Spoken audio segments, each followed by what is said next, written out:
All right. I think we're live.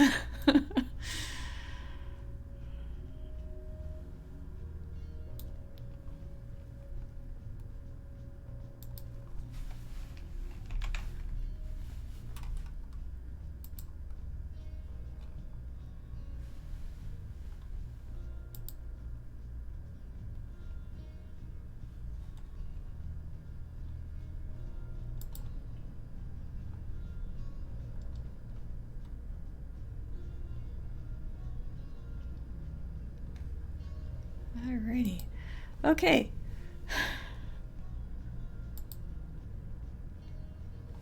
Alrighty. Okay. And mysterious. So mysterious. Into the shadows, trooper. So, here we are. I think we're audible.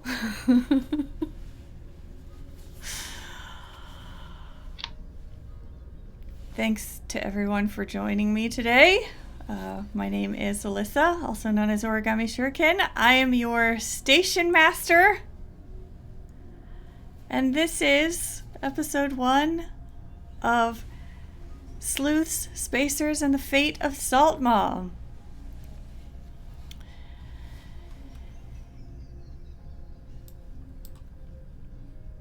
It's another day, an ordinary shift at the office for the members of Hammer Detective Agency. You're all gathered around in Mr. Big's ship for another weekly meeting that could have been an email.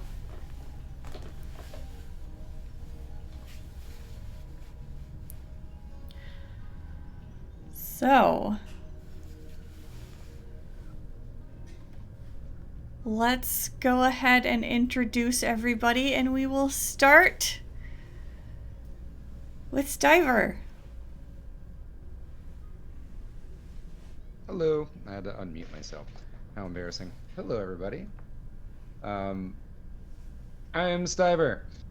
I don't know if you want me just to get into character, like do the character thing, or if we're doing like proper introductions. You can go ahead and tell everybody who you are and who you're playing, and we'll kind of you can kind of get the ball rolling with the meeting once we've gone around the circle. Sure. So, my name is James Stiver. You can find me on all things social media at Holy Stiver. That's Twitter and Instagram, depending on if you want pictures or whatever. Whatever I'm, I don't know, just throwing out there in the world for the day. And let's see, I am playing Niles Hammer. And he has created this Hammer Detective Agency with the help of his newfound friends, quote unquote friends. They're friends, I think. And he used to be an accountant, but now he is a detective. Realizing like maybe a childhood dream of always wanting to be a detective. So he's standing around everyone. At this point, I guess maybe the camera can pan over to Mr. Biggs as he goes. So, I guess as we start this meeting, I think let's go around and everyone, why don't you say something that was positive about the last mission? It was our first successful mission. I'm really, really proud of us. So let's start off with positivity. Mr. Biggs, what about you? Okay. Well, that'll be me. Continuing with the introductions, my name is Adam Jones. I can be found on the Twitters @me_Adam_Jones. I am the producer of the Stellar Arcanum podcast, which we're recording new episodes very soon. And I'm also a voice on the Loot and Dagger podcast, so that's very exciting. I'm playing a character named Mr. Biggs. He is a megalomaniacal Vect engineer. He is a 5-foot robot in an 8-foot mech suit. And it is his goal to be as big as possible. The bigger, the better. And he is hunched down in this circle And it's like, good thing from the last mission. No one died. That's a lot less paperwork that we're gonna have to deal with. So that's good. Yes, that was very positive. You've done a good job, Mr. Biggs. Yes, I have. Being positive. Yes. Firing in all cylinders as normal. That's my positive. So many cylinders, and they're all firing. Yeah, I noticed every one of your cylinders firing. They're real good. Yeah. Yeah, it was... well lubricated firing cylinders. Just going to town. It is good of you to acknowledge, my goodness. Well, that's what we do here at Hammer Detective Agency. Yep. Yeah. All right. Let's see here. Who else do we have on the agenda? I am so sorry. Trooper, what's your character's name? It's going to take me a minute. Oceanus. Oceanus. So, Oceanus, I know this is your favorite part of the meeting, where we get to be positive, and you got to say one thing though. We can't take up any more time than we did last time we did this with you. Pretty sure that ended violently, if I remember correctly, against you. So, I take go no on. of that. It was your fault. Slightly also, Mr. Big. I'm happy to be here at the meeting, everyone. Hi. We do these every week, and it's always the highlight of my week when we get to go and have meetings like this. Hi. Hi, everyone. I'm Trooper SJP, and I normally have a voice changer for this particular character, but it is not working, so you're just gonna have to imagine a voice changer happening right now. That's just imagine it in your mind. I am playing. I'm Trooper SJP, and you can find me at all the places.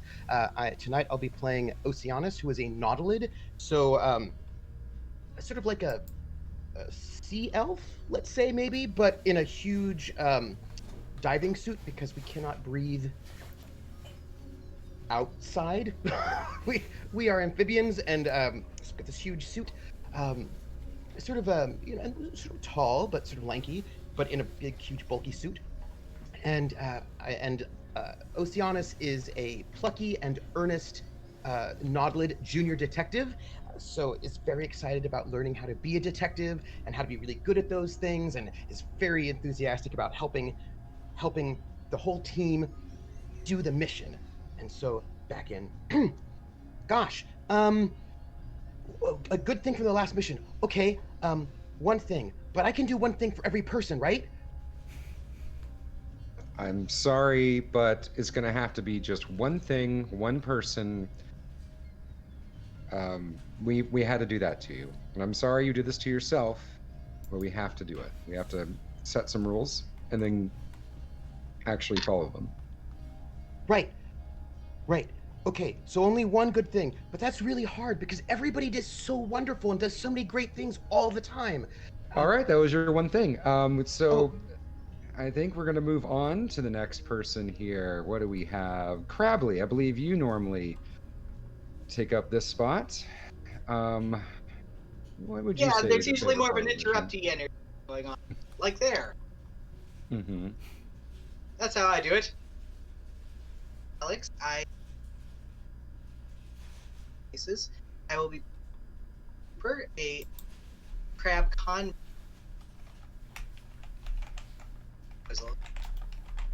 So, what did we do well this time? Well, I did a good job of coordination, and nobody got killed by a demon this time.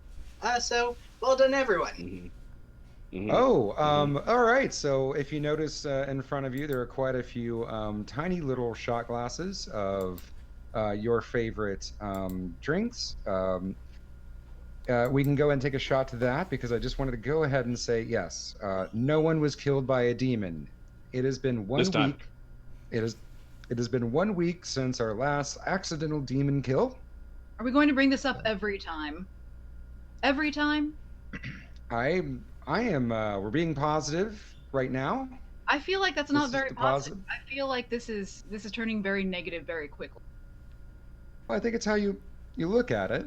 I think maybe you're looking at it from the unique perspective that you might be a little I feel on like edge. if we brought up every time how maybe these meetings could be not done in person, and I feel like that's a positive. That I have taken that into consideration, as always. Everyone's opinion is very valued here at Hammer Detective Agency, including yours. And yes, I appreciate it. Mr. Biggs has also said that as well a few times. I believe he's etched it into the door. Every time. Which I think is also a positive. It's a great way for me to always see what's on everyone's mind. I guess for that, Freija, why don't you go in with your positive then? We usually end with you because it's kind of your hardest thing to do. It's what we're working on. It's one of your project goals. So, I am Rocket Fox. You can find me in all of the places where Rocket Foxes are found. Twitch and Instagram, most Facebook, places like that. And I am playing Freya, she may be a little sour, but I think that's understandable. She's a demon summoner who just spent the past several hundred years in hell. And she was summoned by the fine gentleman running this detective agency, and that is where she is now. And I believe a positive would be that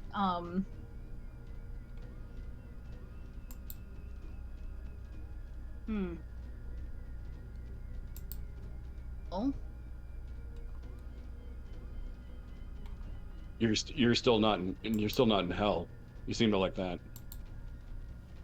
I'm starting to wonder. I'm really starting to question. That's valid. Mm-hmm. But no, if I had to choose a positive, I would say that Crabley's hat is very nice. Yes, Crabley's hat is very nice. Oh, and that gets us into the next round of what we wanted to talk about. Everyone's outfits. Really loved it. So Crabley won first place in the costume contest of the mission. So congratulations, Crabley. You can go ahead and take your first place. Crabley puts in the effort and looks really good in hats. Well, if you had a magic hat, you might win too. Give me your magic hat. Running. No. I want the magic hat. A lot of people want the magic hat, but it's my magic hat, and you ain't getting it. We had great teamwork at the last mission. We're already done with the positives, so we're going to move on to the next agenda item here. I will inform you that yes, we did make no money last time, and I know that this was an outcry. Mr. Biggs didn't quite care, but everyone else kind of did. No, I care very much. You're renting space in my ship, so I need you to make money for me. Right. Well, I didn't which will be coming soon. I didn't care because I know that you're taking care of all of our bills because we're billeted on the ship, and so everything's taken care of. Well, that's it's one of those things you don't see, Oceana. It's Oceanus. It's something you don't see, but is there in the background. Is that actually it's Mr. Biggs taking care of everything, and we all owe Mr. Biggs. Thank you for taking care of us, Mr. Biggs. It's really kind of you. Yes, you're quite welcome as long as I get money. What? But Miss Hollister's Hydra feline was saved by us. We did all the detective work. There were no demons, no demon killings of innocent people. There were demons, but I'm really glad they didn't kill any innocent. And why was there a costuming portion of the mission to retrieve a water cat? Well, the cat was hiding in the competition, and we had to get in. Remember? Yes, now I remember. Thank you. Yes. I find it's much more convenient just not to wear clothes. Yeah. So far, there have been no complaints and about you not wearing any clothes. And I'm just going to go ahead and say, oh, okay. What is your complaint? I think he should wear clothes. Big clothes. Okay. That would make me ever so slightly larger. Well, just by the tiniest of fractions of the fabric, but she is correct. If you wanted to wear pants, perhaps we can get you pants in our next outing. And this will make you even larger. It is true. Like a big parka or those sort. I just wear my suit all the time, but I know that people, I've seen in vids where people will wear like really big. People like, I don't know. Puffy jackets are in. Puffy jackets are always in.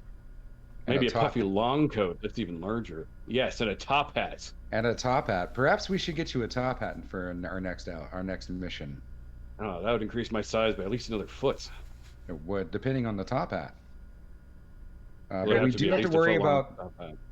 I will say just a little bit of just throwing it out there. You are starting to get large enough to not fit through some doors.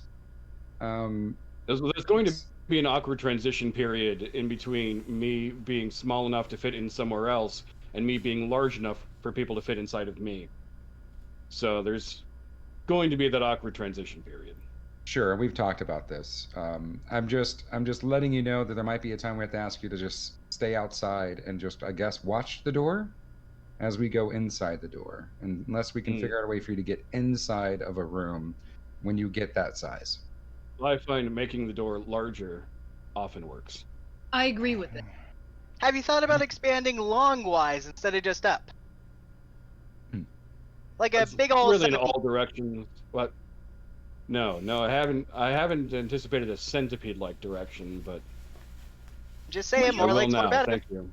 Mr. Biggs, would you like me to summon tiny demons that could live in you right now? Ooh. The goal isn't necessary to have things live inside of me, but to be big enough to have things. You know what? Give me some time to organize the living quarters inside of my chassis, and then we'll circle back to this maybe next meeting. Well, by next meeting, I could have an entire, perhaps an entire squadron of tiny demons to live inside of you. Well, that could be convenient, but like I said, it would be polite to orchestrate living quarters, or else they'd just be jammed inside of my gears. That's fair. That's fair. Gears would be preferable to where they are now. I hear you. Maybe some tiny televisions, some miniature sofas to place inside of me. Yes, I like this. That would be nice. A mini fridge. Yes, I like this. With the tiniest of beers inside. What kind of generic artwork does demons usually like? I might know a guy. Well, mostly kitten velour. Wait, is that kittens wearing velour tracksuits or kittens drawn on velour canvases? Or kittens velour made of kittens. Yeah. I'm pretty sure I used to date a kitten velour. Well, we could get artwork of that too. I don't think I could fit her inside of me. Not yet. Well, we don't know how big she was. Just because she was dating Niles doesn't mean she's his size. That's true. That was very sexist of me, and I apologize. She could be very, very tiny. Niles, was she tiny? Was she a tiny cell-sized being? No, not at all. She was a person-sized person of average person size. Well, people come in many sizes. That's true. The average size of a woman. Anyways, well, so like we're gonna get human woman, like a star halfling, like where? See there. Human woman. So I think it was the question. Other races are other sizes. Hold on. Yeah, Oceanus, you have a question? No, I have a comment. I just wanted to say that your ex-girlfriend wasn't very nice to you, and I didn't like that. She was quite terrible, from what everyone else pointed out, but I could not see. This is not the therapy portion of the meeting, though. We will get to that eventually. Yes, Freija. I would like more details on this. We're not in the therapy portion or the history portion of the meeting right but now. Yeah, I get it. But we are actually at your favorite part, which you actually asked to be have added to the meetings if you were forced to be here, which I guess you are. I am here. But it is the time in which Freya will openly and blatantly either tell us off or tell us all what's on her mind, whatever is eating her or whatever negative space she's in. Before you start, Freya, I just want to say I really support you getting out your feelings, even if they're negative, because it's really important to express how you feel. We're not in a therapy part of the session. Again, right. That is, we still have another hour before we get to that part. Okay. Yeah. Okay. So yes, this does lead me. As we are attempting to determine which portion of the meeting we are in, I would Shenanigans is in the middle. All of you to roll notice. Oh no. I have a notice of 0 because I'm usually distracted by everybody else being so interesting. Someone, myself, got an average. I rolled got a an 0. average. Mediocre. I got it good. Thank you, Crabley. Thank you, Crabley. It's the eye stalks. We're just Look at always going to be saved by Crabley. Eye on a swivel. All right. Well, those of you who are not distracted by discussions of feelings or the lack thereof, X's. You hear a knock at the door.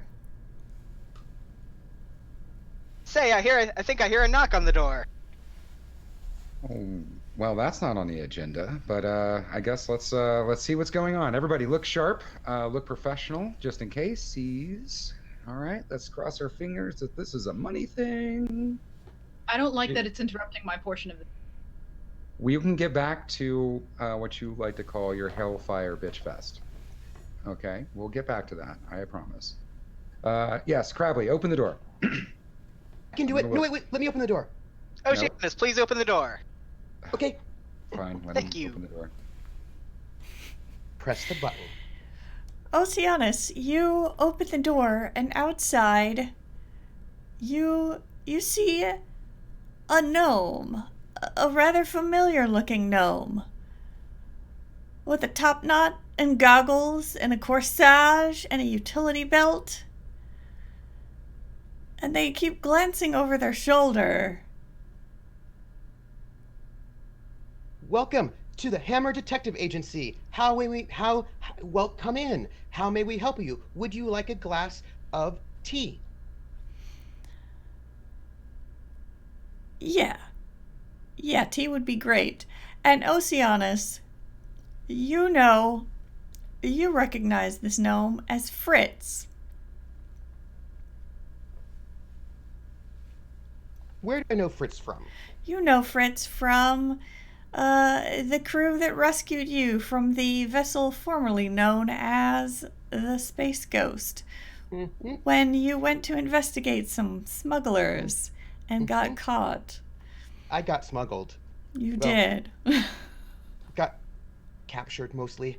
And like once I usher Fritz in, as Fritz sort of like walks by me, I lean down. It's very obvious because I'm tall and gnomes are small. Like I'm sort of also the receptionist here, so I'm gonna be very professional. And so just know that like I'm being professional right now, but we can talk later. Like, did you find space mermaids? We can talk later. Wait. Welcome in to the Hammer Detective Agency, and I will show you to our meeting room. And Fritz sort of whispers back to you, "You're doing great." Thank you. I'll ask about the space mermaids later, but I'm gonna get you tea first. and I walk Fritz in. Everyone, we have a client who is really cool and really nice, and also my friend. That's quite enough, thank you. Who is your client? Who is this fine, wonderful gnome that is before us here at the Hammer Detective Agency. I'll get tea. I'm gonna go make tea for everyone, and then also cinnamon Please. tea for. I'm gonna go and like make tea, make beverages for everyone based on my knowledge of what the things they like. The gnome introduces themselves as Clangswell Nunu Holdbottom Thunderstruck the Fourth, but you can just call us Fritz. There's a Hello, such Fritz. How can we help you, Fritz? We need an escort. No, not that kind. You have to understand, the Mag Matrix, our prototype, is going to change everything. We'll be able to travel into the dead magic zones with dark matter ships. We'll be able to colonize unexplored planets using what you folks call magic. We will rewrite interstellar boundaries. The thing about it is, change is terrifying. Exciting. The possibilities in the impossible. It brings out the best and the worst in people. You'll see what I mean Hold on. soon Is this enough. a timeshare, Fritz? It sounds like you might be selling us a timeshare. Mr. Biggs, does this feel like a timeshare to you? You're better at this than me. Yeah, I'm never going to die, but I do not have time for this. Could we speed this along? What's the offer here? We're giving a presentation at the tractor beam, and we could use a little extra security. My regular cute crew is already booked for another gig, and you folks are the only ones that we know aren't already in the prince's pockets. So we go to a place and we protect it from people who want to trouble that place. Yeah, that's about the long and short of it. That's the way I like it. Doesn't necessarily sound like a mystery to solve, but hey, it's money, right? That's what we need. We need money. Do you pay? I'm sorry. Yes. But of course, we'll take this as long as you pay, because we're professionals. 500 credits each, half now, half when the job is done. We're gonna have to discuss this to make sure it's something that we really want to do. Do you have a? Is it something I really want to do? When and where?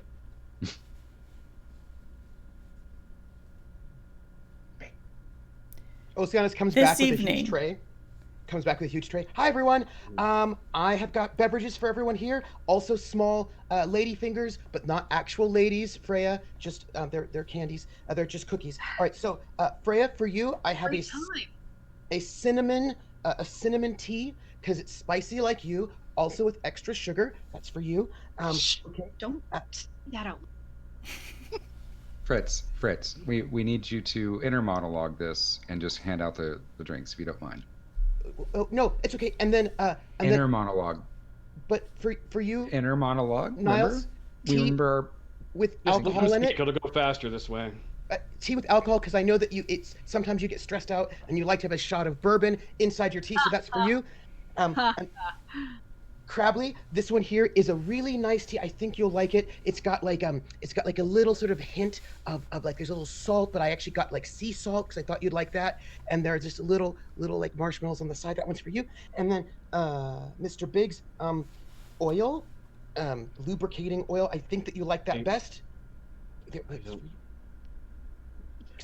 Thank you, Oceanus. You are very considerate. He takes and just puts it off to the side. Great. And Fritz, I just actually got you a hot chocolate. There you go. Thank you, Oceanus. So Fritz, when does this job start exactly? Tonight. And when do we get paid? When it's done, how long is it going to last? Shouldn't be more than an hour or so. The thing is, there's going to be a lot of powerful, wealthy people that want to get their hands on this technology. And I'm sure I don't have to tell any of you or I'm not telling you anything you don't already know, but there's been a bit of a smuggling problem, and the security chief is trying to gather some evidence. So if you happen to see anything suspicious... That's not Crabley, by the way. He is a new crab. He is not... It wasn't you, was it, Crabley? Just go ahead and tell us now, so it's just better that way. Yes, he's turned over a new shell. He's turned over a new shell. It's fine, I'm not... I couldn't be a smuggler. I know what you do to him. I'm not worried about crabs. Sector. Okay, just as long as no one's worried about Crabley, Booper. Thank you for addressing me by my full name. You're welcome. I'm not worried about crabs.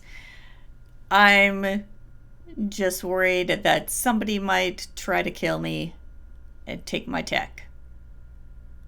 You don't have a sensitive stomach or anything. You aren't concerned about seeing the unseen horrors from the depths of your nightmare. Things that you we do have a never form that you will need to sign about about those depths. I've seen some things. Oh, well, good. Good. What is it, Oceanus? Do you mind getting the forms? No, but I had an idea. Okay. But I can get the forms first. What should I do first? Do you want me to get the forms first? Okay. Yes. Okay. Comes off. I come back with a little data pad, and I press the button. And a little forms. They're This really is just nice. The legalese, if you will, Fritz. We are very up and up. Just how much you're gonna, the job and totality, how much you're paying, and also Unseen horrors. The unseen horrors that may or may not rise from the depths of They will. A demonic plane. I had a suggestion. Go on. I feel like we can solve everybody's desires all at once with one really simple thing, and then everyone will be happy. You stopped. I think they opened up a place like that. They did. Down the road. Yeah, it's the new candy shop. Oh. Right. Yeah, that.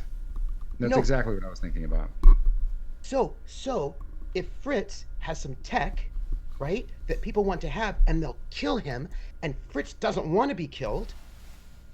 Well, we But- haven't. Fritz does not want to be killed, though, right? Right, correct, Fritz. You never know. I mean, there's a lot of things going on.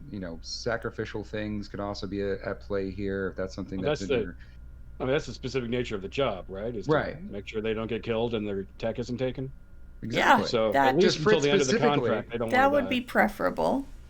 Okay. If you want to be sacrificed, I can arrange that for you very easily. But wait, we do weddings and sacrifices. but wait, Good to know.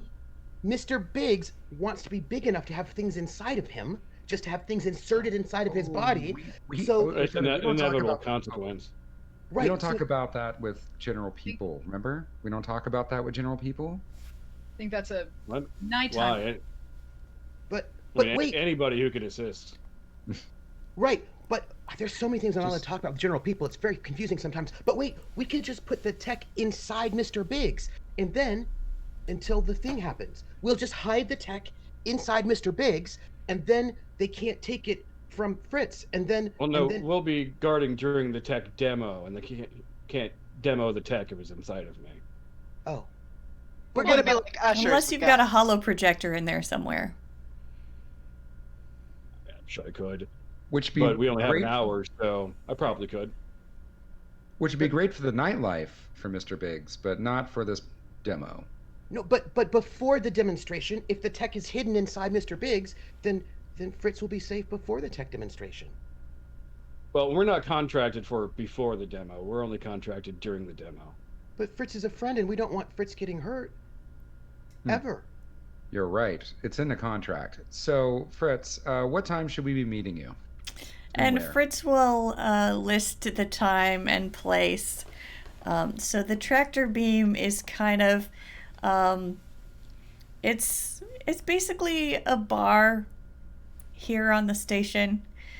It's known for its historic spaceflight themed decor, so it may have been a thematic choice for Fritz.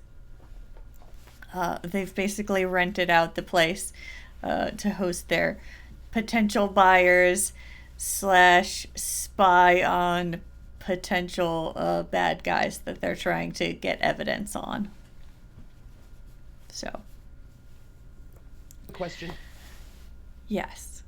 So, okay, I'm confused. So we're going to protect you from being murdered, because that would be really bad. Right. That's number 1, Article 1 on the legalese that we have here. Yep. Go on. Number 2 is to make sure that tech isn't stolen. Right. Number 3 is to find smugglers. Why would we do that? Are we also getting paid for smugglers? Or is it like a special thing? Is it like a bonus where if we do smugglers we get? I believe what Fritz is going after here is that we want to protect their tech from the smugglers. Oh, okay. 4, if there's going to be a party at this bar, the Tractor Beam, which by the way I've never been to, I'm really excited to go because that's really neat. But so could we just get a list of everybody who's going to be there, and then we could just see if they're bad guys? I bet we could just search and say, do like a bad guy database search, and then if they're on the database, then they're bad guys, and then we don't let them in. Do they have invitations? Are there like invitations that they get invited? Yes. As a matter of fact, I do have a guest list. Oceanus, do you have a data pad handy? Yes. Good. And Fritz takes out their data pad and kind of presses a couple of buttons and swipes across the screen towards your data pad. There you go. I've transferred the information. Do you also know what's going to be served at this party? Do you need help with that? What should I wear? Do you want me to wear a tuxedo? I don't think I have one, but I can make one on my suit. I'm just gonna wear my suit, but I could. Oh, you're doing it again. You're doing it again. Remember when your motor starts going and right. You don't stop and let people answer their questions when you keep asking questions over and over again? We talked about this? Right. Yes. If you want to be a great detective, you got to sometimes sit back and listen. Yes. Freija's gonna reach over and grab the guest list and look at it. Okay. So, the guest list contains a number of individuals.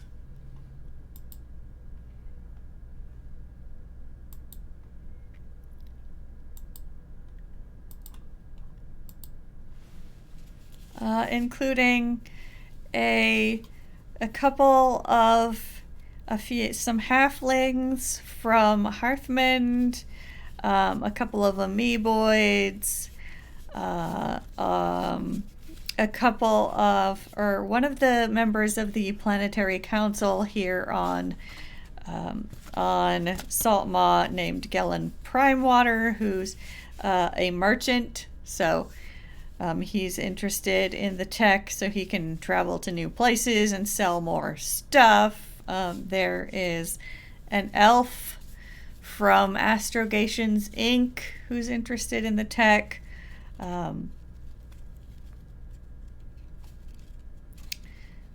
The young head of the Fishermen's Guild is sending his butler.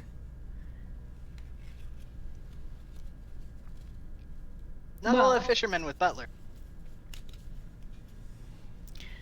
His family was very rich. Rich fishers. Well, these names don't mean too much to me, but I can send some demons to shake them all down. That'll get some answers out of them. She tosses it over to Niles. Actually, Niles, why don't you let me take a look at that list? Maybe I might know. Go for it. See if you have any old acquaintances. That might help us out here. All right. Shakedown. Demon shakedowns. Yes, no. Not yet. I know that the answer is generally demons with you, but I don't think it's demon time yet. It will get answered. You're right. So I did roll a 4 for cons and demons. Okay.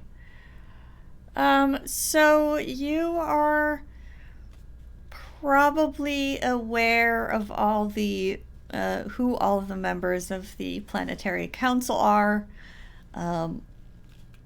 You haven't necessarily worked with them before all that closely, since you haven't been on the station a super long time. But you are aware that Gillen Primewater is extremely well connected and known for throwing lots of parties with other well connected individuals, so you may have attended a few. But there's a lot of people also coming from off the station. So. Well, I don't think demon shakedowns are going to be on the agenda just yet, but this one's a socialite. Throw some nice parties, so they're well connected. Might be something. If we're looking at smugglers, you want connection, that might. Yes, Oceanus. So I'm on a secret mission for my people to save my entire race by finding a planet where we can live and it's super secret. Do you think we should ask them, because they're big and connected people and they might know things? Seems like a long shot. Why don't we walk into this with a little bit of what's the right word here? Silent. Yeah. Let's just be a little more stealthy, not draw a lot of attention to ourselves, not ask about that particularly. Okay. That's what I think. I'm open to suggestions, Mr. Big. Is there? Well, we don't have much time until the thing starts, so let's go ahead to the location and secure it and make sure there's nothing questionable there already. Like a bomb. Yeah, Like a exactly bomb. like a bomb. Yes. Like And then we can decide which areas would be best to secure in case of incursion. I hope And no we one can- sets us up the bomb. That would be terrible. Indeed. Yeah. Again, we might have to talk about the thing where you openly say something that I'm fearing. It puts me at a little bit, gives me some anxiety.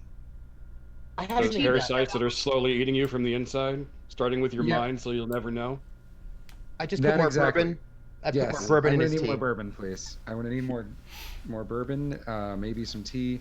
Oh, I'm excited. I'm going to put on my good pants. I did not say that in front of Fritz. Fritz. Yeah. It's better than putting on your bad pants. I'm not really. Or Yeah, no pants. Nope, it's just, I just want to be This is professional. definitely a pants wearing scenario for people inclined to wear pants. I am inclined to wear pants. I just wanted to wear my good detective pants, and not. Ooh, I just realized I'm wearing sweatpants. Okay, That's not someone very could tell me. professional. It's not. It is not. I wasn't. I thought not these meetings were supposed to be professional. Ooh. You know. Embarrassed. Why don't I just meet you there? Fritz, did you We'll find meet you Space there. Mermaids? We're going to go ahead and, like we said, we're going to go ahead and scout the place out. We're worth every bit those credits you were paying us right now. But did you find Space Mermaids yet?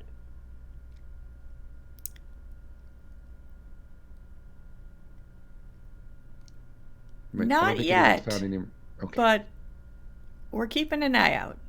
Okay, but look for the Space Mermaids, because if you find the Space Mermaids, you'll save the cheerleader. No, it's just really important. If you find them, then you'll find other things. I Yeah, just we've wanna- got preparations to make, and he's got to put on pants. So let's get started. All right, I'm gonna put on my detective pants. Fritz, thank you so much for the job. We will not let you down. And then you can tell all your friends I have cards and some And pants. promotional offers. Sure thing. I also have I'll pants. escort him out. I walk Fritz out towards the door. Fritz, guess what? What? What is it?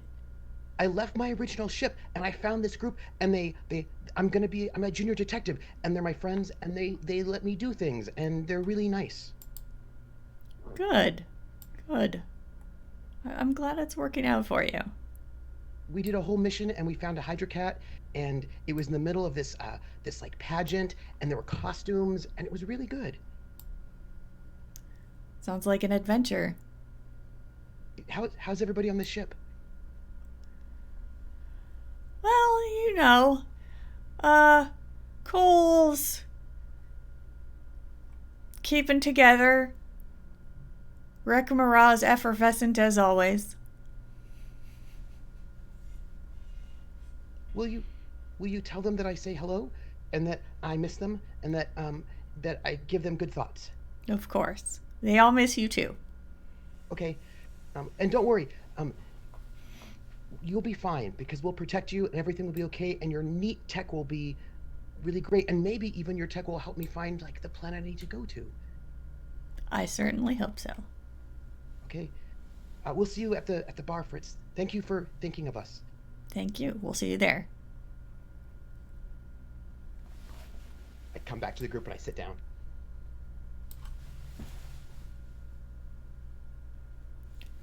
You about done with those pants? Wasn't You gonna you come that had out? the pants problem? Yes, I don't always have a pants problem. Just this time, I didn't expect company, and sorry, I forgot my own dress policy with meetings, and that is my fault. But now I have my proper detective pants on, and I think it's time. It's time to do our thing, guys. We're getting paid. Hey, look at that. We got money in the bank already. Well, no, it's not in the bank quite yet. We got to do a whole hour of work. No, but we Well, we get got paid. half up front. You got half up front. We got half up You front. get the other half at the end. Hey, I want to try that noodle shop out later on tonight. This is going to be a great night. Crabley? Now we just have to make sure a tech doesn't get stolen and a gnome doesn't get murdered. Right. Crabley? How hard could that be? Crabley? Yeah. Will you just take care of my money like you normally do? Oh yeah, of course. Thank you. I got you going. You want to look at your stock portfolio real quick? I know a guy. He's doing you real good with that money. I don't even know what that means. All right, you're doing good. Don't worry. Yeah. You'll be able to Yeah. buy your planet by the time you find it. Okay, thank you. All right. Anybody need any preparations before we leave here? Looks like everyone's good. Yeah. My All right. guard's hat. All right. My suit's let's already do this. polished. My suit's already polished. I'm already ready. Freya's Mr. already Big, going did to you? start counting out the demons that she's going to be summoning. Mr. Biggs, did you want that large jacket, puffy jacket, and top hat? Is that something you were wanting, or do you want to do that? Save that for after the mission's over. We don't have time for a shopping montage right now. We need to go investigate that tech. I'm gonna smash the button on the wall, and the loading bay door will start opening. I put on a bow tie over my my spacesuit, just like right around. It's like look fancy. Underneath my trench coat and fedora, there's I have a nice tie and a button-up shirt. All right, let's do this, everyone. Let's Everybody go. out. Let's High go. five. Yeah, I'll do that. High five. All right. Not high five. You're not gonna high five? Okay, Mr. Biggs, high five. They put their hands up and Freya just walks through. Yeah, she's just gonna walk through it. Gently push him out of the ship. Just nudge him along. We're leaving. It's time for leaving now. Okay. All right, the time of leaving is upon us. Let's go, everyone. All right. So why don't we take a quick break here, and then we'll be back in 5 or 10 minutes, and we'll pick up at the tractor beam.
And we're back.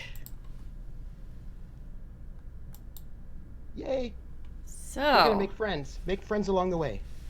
absolutely. So, the party has just been hired to act as bodyguards to gnomish gadgeteer Fritz and sort of make sure that the presentation location remains secure. So, you have made your preparations, and we pick up when you are at the tractor beam. Before we walk in, can I say something to the group? You certainly may. Hey everyone, this is our second whole mission, and I'm really honored that I get to be part of it, and I want to thank you all for letting me be here, and I'm really excited to be supportive. But I just want to say that this is like one of the best teams ever. Mr. Biggs, you're so smart when it comes to technology, and also you should talk to Fritz because you both like tinkering with things, and I bet you could share a lot of stories and technology and stuff. And Crabley, you are like one of the best crab people I know, and you are really helpful. And Freya, I know that sometimes you seem like you don't want to hang out with friends, but I know that you really do, and I know that you've saved my life more than once. And Niles, you're the best leader that we've ever had, and I know 100% that we are going to be really, really successful at this mission. And I would like to roll my rapport Okay. to give to support our team and inspire them a little bit. I roll a 6. Ooh, dang. Dang. That's good. This is to create Despite an advantage. herself, Freya feels a little supported. And I would like to create the advantage. Let's maybe call it something like the power of friendship. And so I would hope then, I hope that's good enough for 2 free invokes, so that there should be the power of friendship, that if people need it, they can call on that for. Alrighty. Thank you, Oceanus, as always, for the pep talk. And I say as always, it's the second pep talk you've ever given us. And I think I speak for everybody when I say we're pretty inspired, right, everyone? Yes. Feeling inspired? Yeah, he's a regular ray of sunshine. Okay.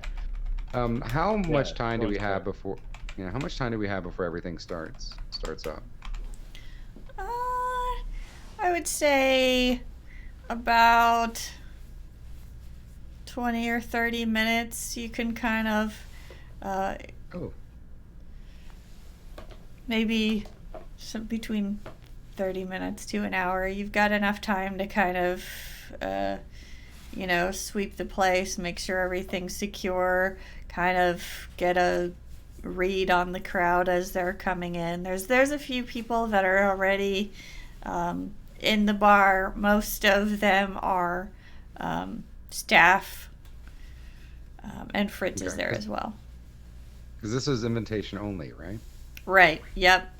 Fritz has rented out the place for the evening. Okay. Mr. Biggs, as head of security, as always, how do you propose we go through this? Well, I'm gonna sweep the place to make sure nothing's been sabotaged. I propose that Crabley take a look around and make sure there's no shifty individuals in the location. Mm-hmm. Mm-hmm. I propose that Oceanus not get himself murdered. Mm-hmm. And I propose that Freya not murder anyone. Okay.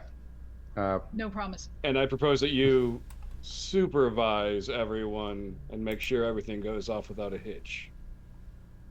Sounds good. As we were walking, I definitely was pouring through all the data. So perhaps if names trigger that kind of thing, I'm also gonna take my own Niles once over Okay. and see what we can find. Niles, I'm sorry, Chief Hammer, Mr. Hammer's fine. Mr. Hammer. Call I him had an Professor Ham. Professor Hammer. What if you got the financial information for everybody who's coming, and then if somebody's in big debt, you could figure that out. And then they'd want to steal the technology because they're in debt to gamblers or the the mafia, or like if you could. The mafia. Yeah, I know they're terrible. They're really terrible. mean. But like you could do that. Like we could break in and get into their computers, and then we could find out their accounting. If they bring their computers with them, we'll see what we can do about breaking into it. Okay. Until then, you're right. I'm going to go and sit at the bar, and I will actually pour over the data pad, and like a numbers geek, I'm just going to see if I can basically Google all these companies and people who are coming, and I'm going to see who's in the most dire straits. Okay. Would that be like an investigate, you think? Is this my investigation montage of numbers? Sure. Okay.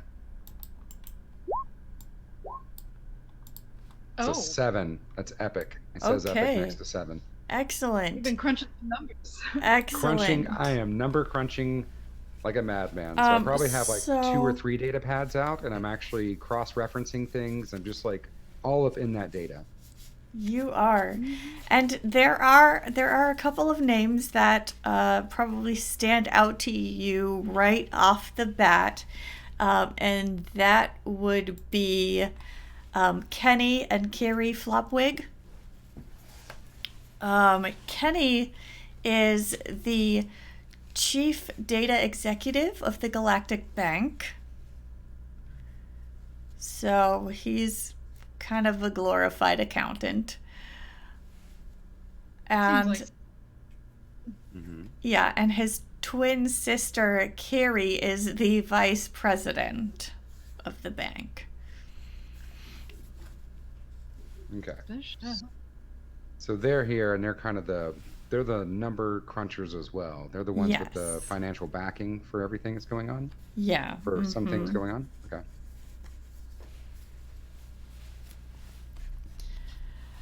Interesting. While he's doing this, Freya is just like looming over him. Glooming over him. Because she can't really go anywhere. What are you doing? Freya, what did I tell you about looming over me with a dark shroud of negative energy? It's just creepy. I'm bored. I'm bored now. How can you not be bored? How can we make you happy right now? I mean, as close to whatever happiness you could possibly feel. Do you need a drink, a dance? So she says okay, and she just turns and walks away. Because essentially for her that's permission. So she's gonna go ahead and go over and summon a couple demons quietly. Okay. Okay. And so she's gonna station them at the different entrances, just because that seems like a good idea. Yep. But they're gonna be the kind that are super horrifying, but they don't really make themselves apparent until they need to be. So like if all of a sudden she like snaps her fingers and is like, "Yo, someone's getting through the door who shouldn't be," it'll suddenly be like, "Oh, it's a demon that looks like a door that's," something like that. I mean, just your casual. Okay. Good to know. But she's just gonna kind of put them by the entrances because she's. All right. And I will talk in my montage. I will talk to the people who work here. The waiters, the staff. I just want to, and I want to, use my empathy to get a read on them. Because I'm sure everybody's very friendly, but if anybody's is a little bit hinky, I don't know if I'll notice, but I'm gonna. I think Crabley's gonna supervise this. Okay. All right.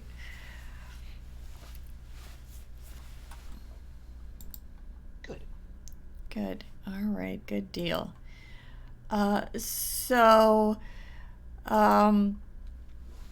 So the tractor beam is usually a very popular inn and tavern. There are some rooms upstairs where people can stay when they're traveling, and then downstairs is like the bar and like the meeting room.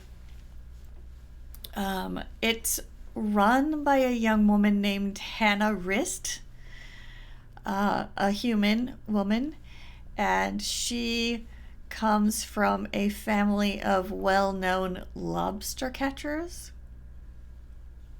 Mm. They have things on the menu like shrimp cocktail. Their actual cocktails, their alcoholic cocktails, have a little shrimp garnishing the glass. Whoa. And How does Crabley feel about it? Yeah. Crabley's not really excited about this, to be honest. Lobsters are jerk, but this is much. It's a little uncomfortable. I mean, even jerks, you don't want to see like a party with jerks on your table. I don't want a human garnishing my martini glass, so why do you want a shrimp on yours? I'm gonna reach way down and pat Crabley. Nobody's gonna eat you, buddy. If they try to eat you, well, I won't eat them because I don't have a digestive system. But I will mush them up into bits. And then I'll eat them. Probably throw them out as yes, and then you can eat them. That's the circle of life. I mean, that's fair. You're learning real good about what this stuff. I think you're gonna fit right in with society, Biggs. Well, I hope not. Well, society will fit right into you. To fit in anywhere. Yes, the society will fit into me. Just don't. So, everybody. Noticing that the hired security includes some crustaceans and and other non-humans, Hannah will swap out some of the cocktails for some tumblers of a bright blue fizzy liquid, which she puts on glowing coasters so they look really like they light up all neon and stuff. So this went from a crab restaurant to a rave themed restaurant. I will take one of the fizzy liquids. I don't know what's in it. I'll just take one. Okay. But in my tech sweep, I got a 5, a superb results. Just did I find anything out of the ordinary?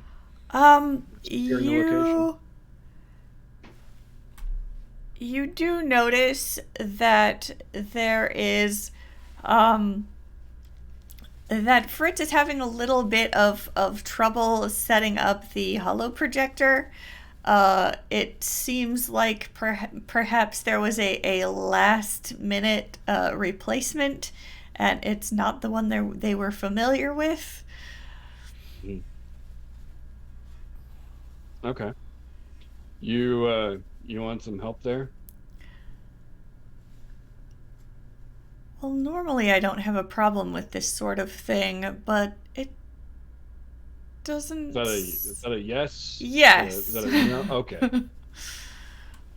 Alright, I'm gonna attempt to assist in getting that better. Okay. Boop. It's gonna be another 5. Superb. Okay. Yeah, you... between the two of you, you basically you turn it off and on again, and suddenly it works again. It's fine. Yeah, sometimes you just gotta turn it off and back on again. I know it gets a little crazy in the wide world of technology. Also, with that superb roll, you realize that there have been some modifications made to this holo projector. And it's running a little hot. What did you do that led to this whole scenario? because the power needs weren't regulation. It's pulling too much heat. Is this? Did you make this yourself out of toaster parts? What's going on here? I didn't do it. Oh, that's not a good sign then. That's I'm gonna check. probably the problem. If I'd done it myself, it would be fine. But Well, you outsourced this? What happened to the original?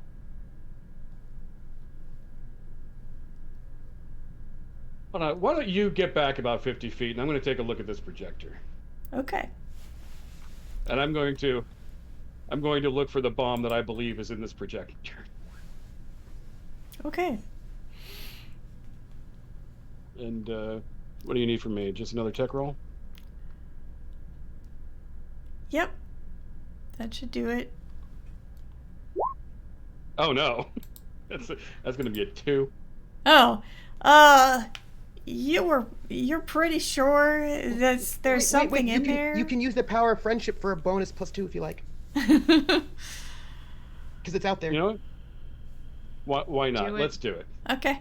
Power of friendship. Let it flow through Okay. you. Yeah, so they're just remembering those words of how Oceanus said how great I was. Just really bolsters you my find performance, 'cause I am something. great. There is definitely something that is on some kind of trigger, but you're not sure where the detonator part might be. Hmm.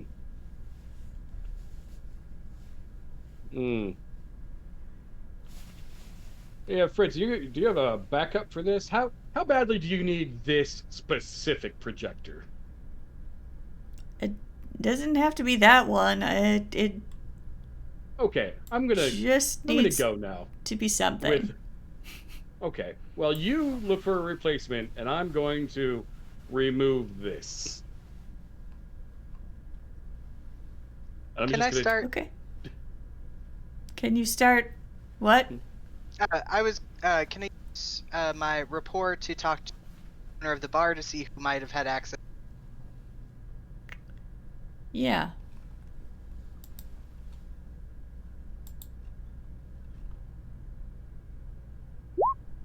Oh no. He's still real mad about the shrimp. Okay. But wait. I imagine you could probably spend one of your fate points to re-roll that, because that is a terrible roll, and I imagine you've got like. This is true. Mm-hmm. You should have 3 of them. Mm-hmm. I was just about to ask how many fate points we have. Yeah. Is it 3? Okay. All right. I will take that. Oh, right. It's on our sheet. Okay. I will take that too, and then I will remember how much I was backed up when I was upset about the lobster, and add +2 power of friendship. And my power of friendship aspect is now done. Okay. It's now empty. Oh, that's right. But that's a 4. All right. So you're talking to the owner of the bar and trying to find out who else has been here. She is not sure who might have had access because she has sent most of her regular staff home. She usually hires former dock hands to act as bouncers, but she is working here just by herself in the hopes of that things will be more secure. And apparently,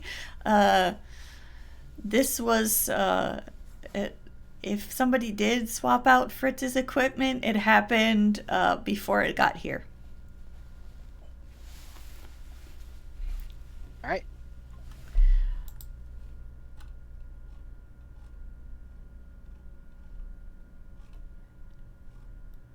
Oceanus, maybe you should be the one to talk to Fritz about what is happening.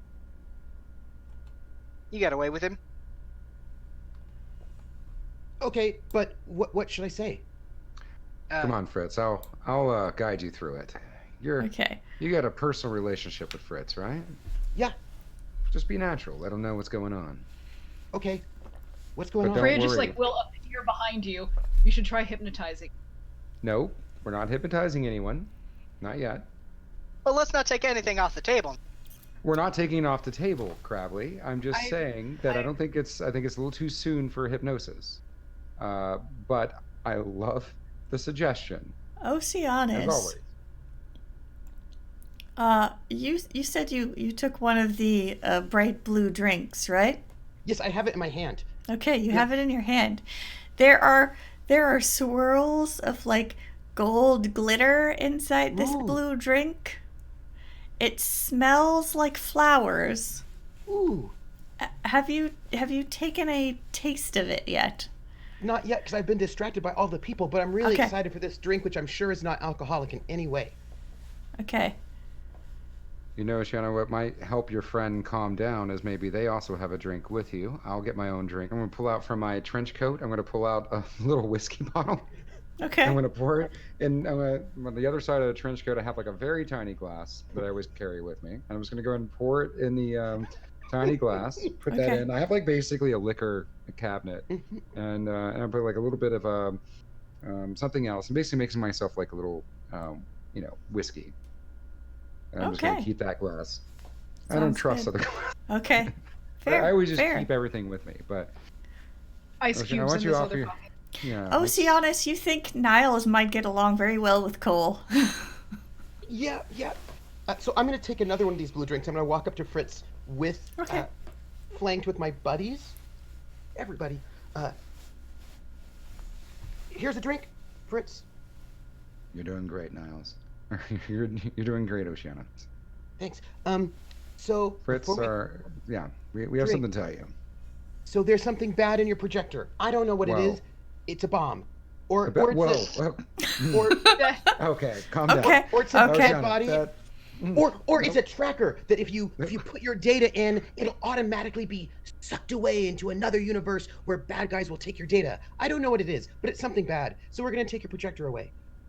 There's a pause where Niles is now just taking a whole glass down, and then he's going to take out his whiskey bottle, pour a little bit more in, put it back. But we don't think it's not a big deal. Mr. Biggs, I believe, is taking care of it for you, and what would have been potentially a disaster should no longer be a disaster. We have unless it is. We're in a world of possibilities here, but 90% chance, 95% chance, really, if I'm doing all the calculations correctly, nothing bad will happen here, Mr. Fritz. We got it all taken care of for you. We even have some secret guards out there watching over you, thanks to our wonderful and positive Freija. Good to know. Oh. Yeah, okay. Sure. All right. Yeah. Anyways, grab a glass. It's your turn. Not the strangest thing I've seen since I came to Saltmaw. Out of curiosity, sorry. Oh, I was gonna say, as they're about to take the glass. What I'd like to do, because I'm a guy of details. I really would like to look at the swirling bits and see if I can notice anything off or peculiar about it. Okay. Because I'm also trying to play the conversation cool. So that's a good. All right. And I want to see if I notice anything as well. I don't even try because I don't assume there would be anything bad in the drink that somebody handed me in a mysterious place. Of course not. Why would you? Okay. Freija, it definitely smells like a very strong, very fruity drink. Niles, that is probably some like cake decorating glitter.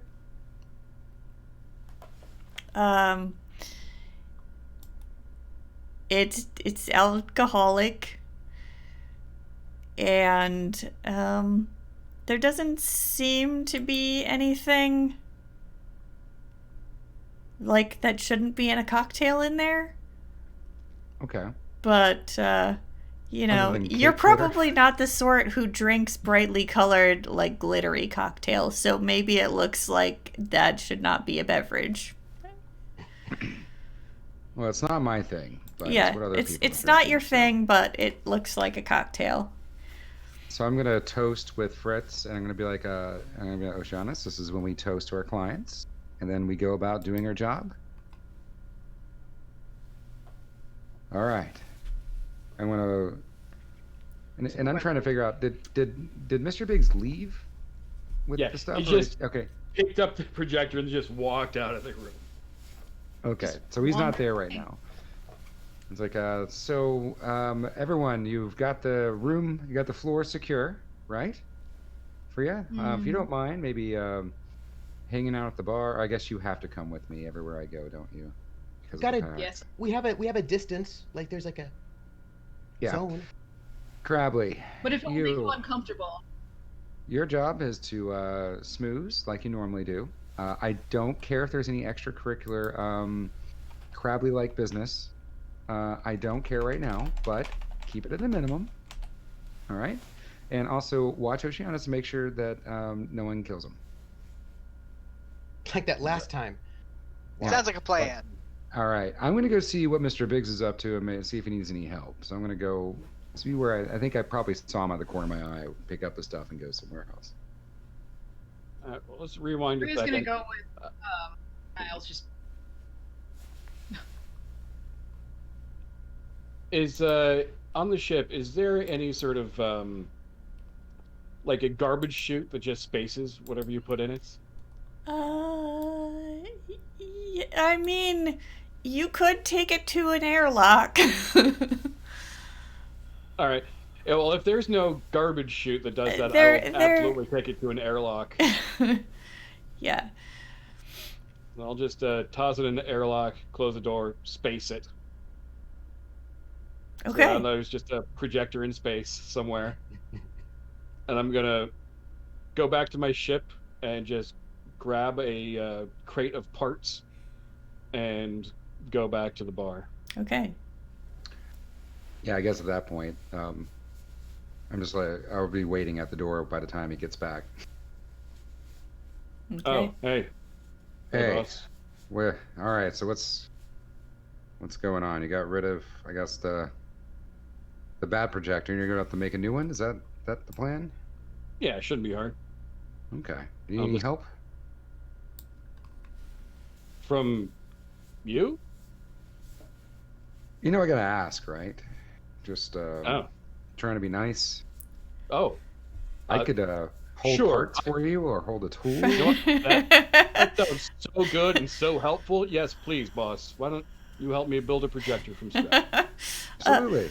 Fritz comes over at this point and says, "Thank you, Mr. Hammer. I think we can take it from here."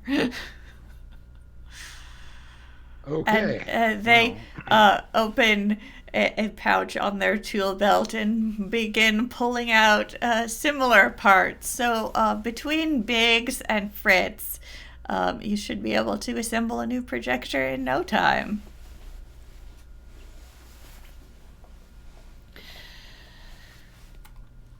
So All right. What vibe do And I this get from one the? probably won't explode. So probably. go team. And I'm maybe. But- there basically helping Crabley schmooze with the folks. Okay. I'm sort of more focusing on the wait staff. All right, we're taking a vibe check as the clients / guests begin entering. I All am right, also recruiting for a boy band. recruiting Simultaneous. for a boy band. Yes. Okay. I could be in Okay. that group. I could be in that group. Okay. We'll talk later about it, Oceanus. Don't worry. Okay.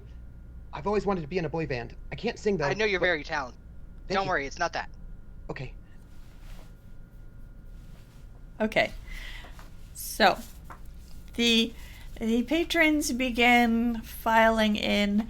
There is an amoeboid sitting by themselves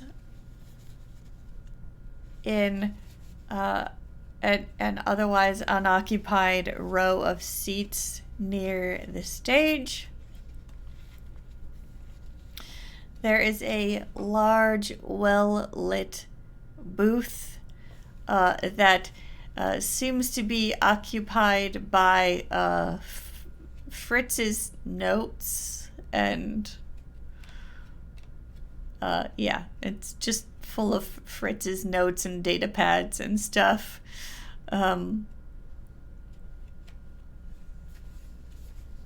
Or rather, it was, because Fritz has collected all their stuff, and it says reserved for Professor Thunderstruck. There is another large booth that's not as well lit, and there are two nearly identical looking halflings in white suits. If you've ever seen Rufus Shinra in Final Fantasy, especially the remake, they kind of look like that, but real short. Love it. And with them is another halfling dressed in a black suit, and standing near the booth, standing guard, is a heavily armed half-orc wearing high-tech armor. None of them are talking. But the black-suited halfling is eating a bowl of soup. Near the middle of the bar, there's kind of like off to slightly to one side is a gaming table, and there is a beautiful woman wearing a red dress currently playing cards with an older, grumpy-looking dwarf who's wearing a well-stocked tool belt around his substantial girth. And near a large window toward the front of the establishment is a woman in a bomber jacket with green hair and a headband with an eye embroidered in the center. And she is currently sort of basically puffing on a vape of some kind. She looks human from a distance.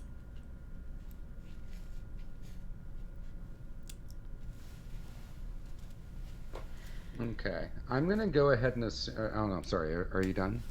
And then near the bar, there is a human man. He's older. He looks like you might expect a butler to be dressed.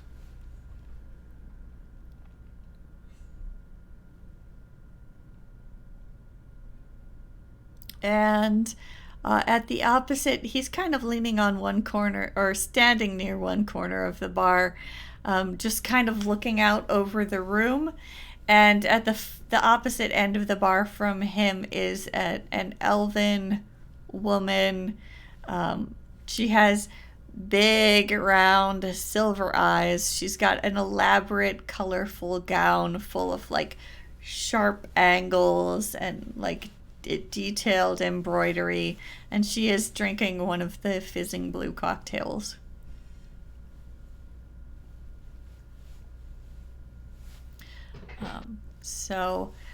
Yeah, everybody's kind of just minding their own business, waiting for the presentation to begin. I think Crabley's just kind of checking everyone out, but like he's real short and squat, so it's just like his eye stalks peering over the table as he goes along. Have any of the waiters decided they would like to give up their low-paying jobs and be stars?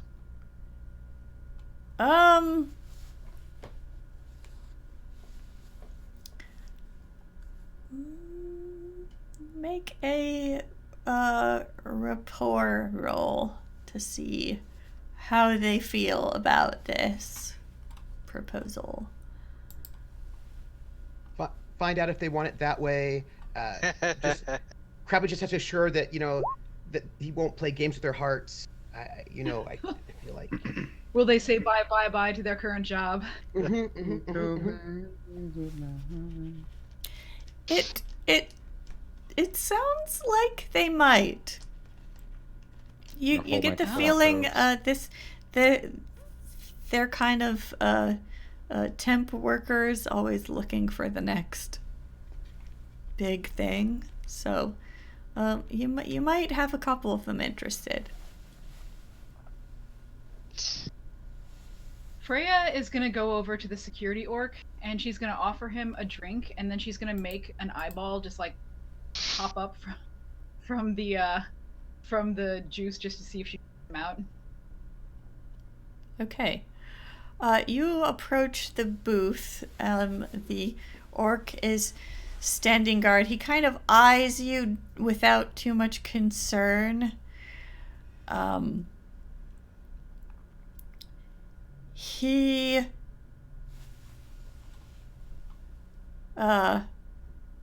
When you offer him a drink, he sort of doesn't say too much. She's just gonna hand it over.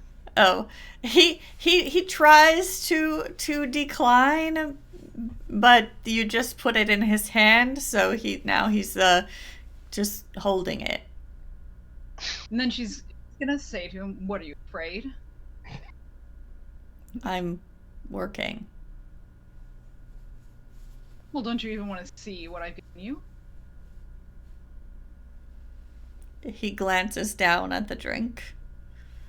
And as soon as he does, she's gonna make do an illusion to where like an eyeball just like floats up in the drink. Okay. Would that be psionics? Yeah.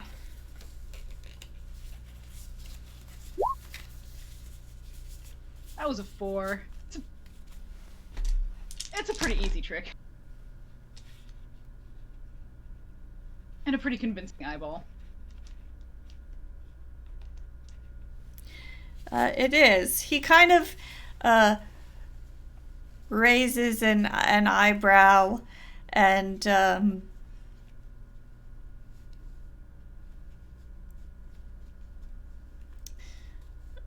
says, "I've seen worse." Well, the least you could do is thank me. And she's just gonna turn and walk away. Okay. She's irritated that she didn't get a rise from this. She's gonna kind of mutter something about needing to choose a better victim next time.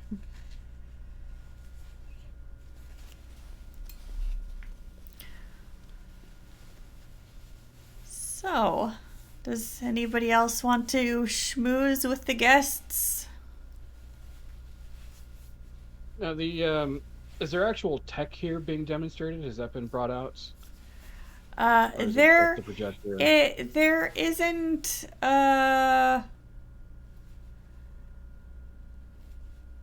anything out on display. It looks like Fritz has set up for some kind of PowerPoint presentation to begin with. Okay.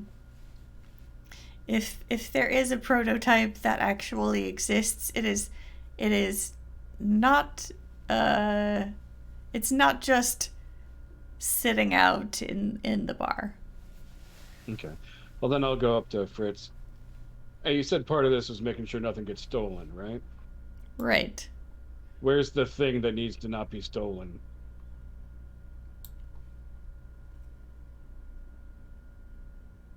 In my ship. With my crew. Shouldn't we be at your ship then, if that's where it is that needs to not be stolen from? I really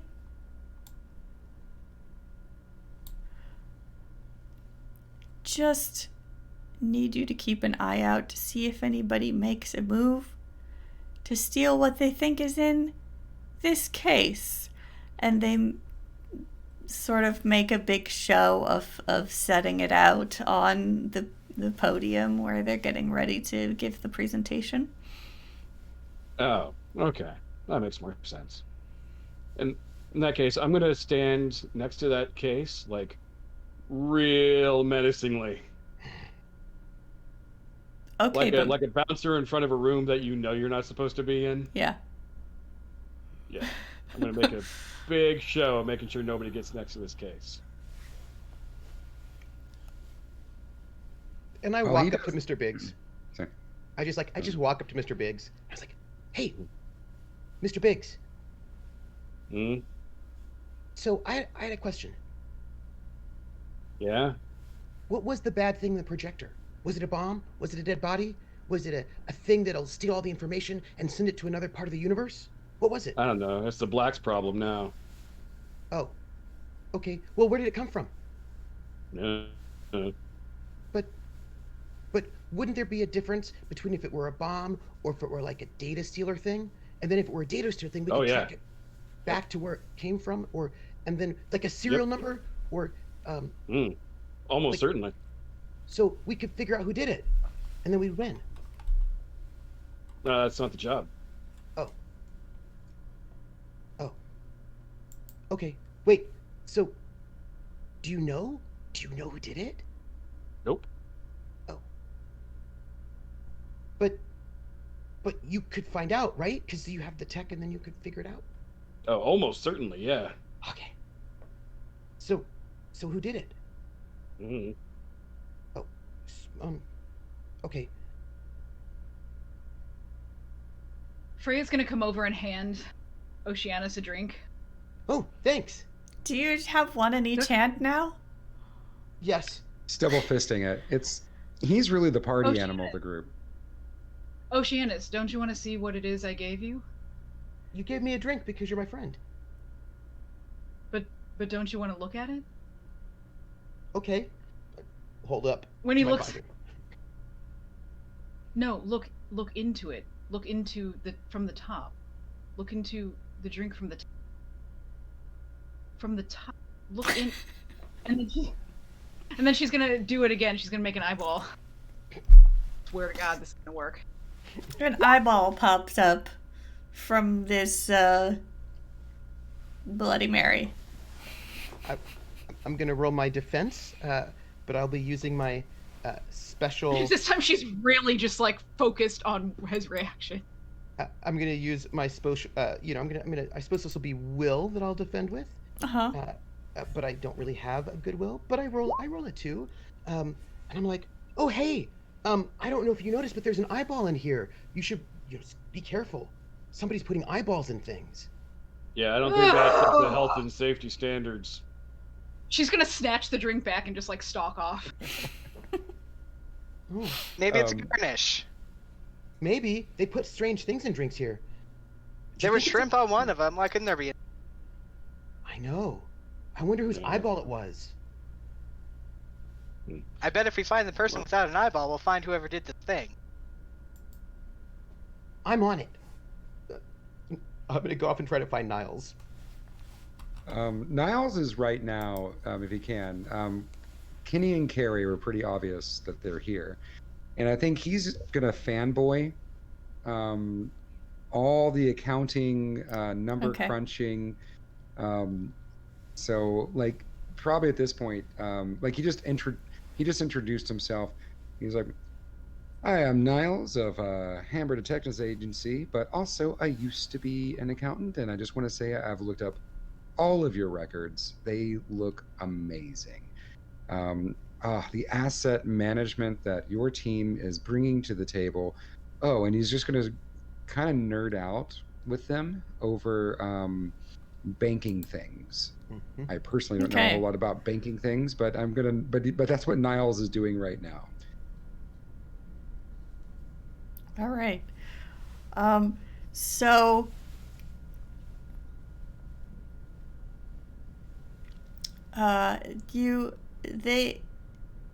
they will actually invite you to sit at their booth.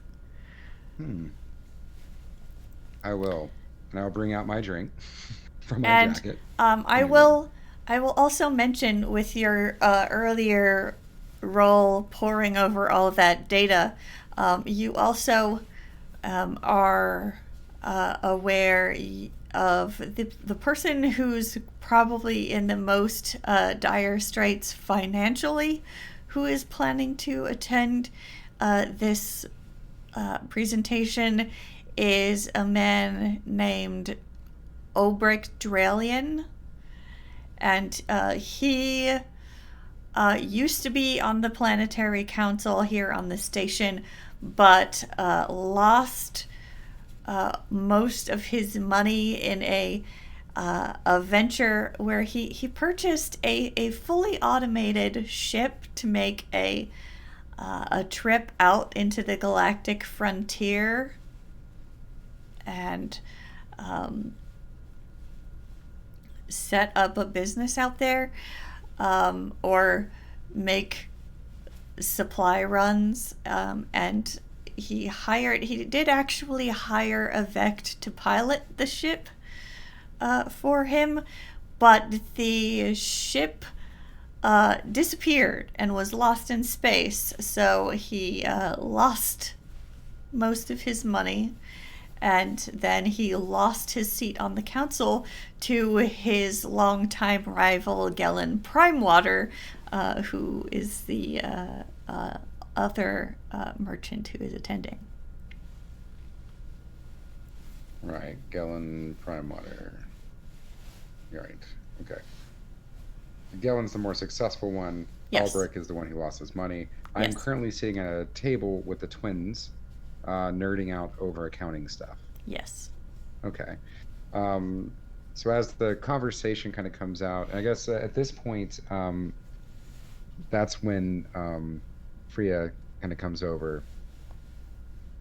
And I'm like, oh, Freija, you're going to love this. They were just telling me about how they, how their space pivot tables are just, how they use them on a galactic scale of converting over currencies, but with also taking that into mapping the big data that's going on. Like, so I was like, anyways, so what? Does he? Is he holding his little drink that he poured himself? Yeah. Last time's a charm. Here we go. Niles. I hear what you're saying, but what's that in your drink?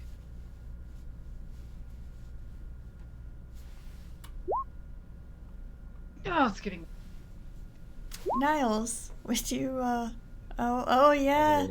You're tied. You see her. You're familiar with her psionics and her somatic gestures for spellcasting. You know she has put something in your drink. I'm just actually going to look at her and stare her right in the eyes, and I'm going to drink it anyways. You used to be. That's fun. a table. And walk away. Oh wait, what's he say? I said it's a tasty eyeball. You really need a new trick, Freija. I'm gonna put a real eyeball in there next time, and then she just leaves. So he's gonna excuse himself from the table, but before then he's like, before he excuses, like, and by the way, you interested in what's going on here? Always. To Kenny and Carrie. Always interested. If the technology actually works, it could be very lucrative for a lot of people. Yes, it could. What is the role to see if someone, like, maybe kind of look into them? Is that empathy? Yep, that would be empathy, unless you have some other stunt. Mm-hmm. So I'm just gonna kind of take a look. Oh, that's terrible. So I'm gonna, I'm just gonna look at him, like, scan him over with my detective eyes, like, do I read anybody lying or have any ulterior motives out of all my conversation nerding out with him? It's probably a no. You tell me. He's gonna eye them, says, He's gonna eye them suspiciously only because he's in detective mode, so he's gonna eye everyone suspiciously. Yeah. Equally suspiciously. Because they should all be suspicious. Is he even after distracted that by goes. the illusion eyeball in his mouth? No, he's still drinking it. And I guess from there, the most logical thing would be to start talking to Albrecht. So I'm going to look for Albrecht in this whole thing and start talking to them. Okay. And along the way, I'm going to bring Crabley with me. It's like, Crabley, I may need you. All right.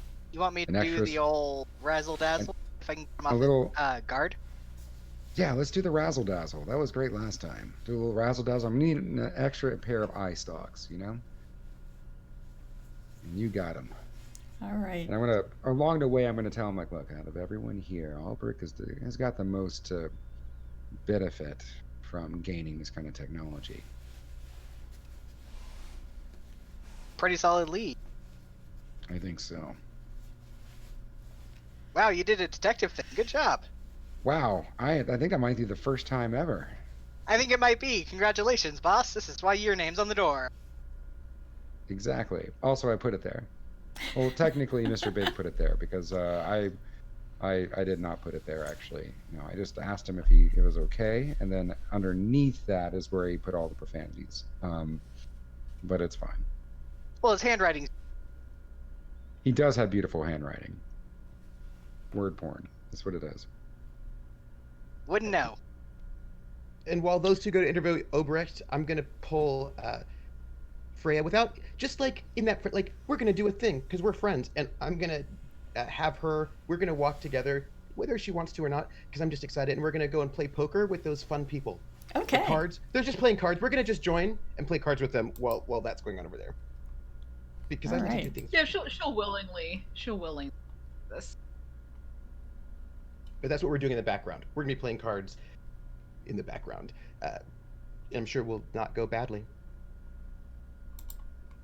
I'm envisioning in the background too. You just see like little ghosts popping up here and there.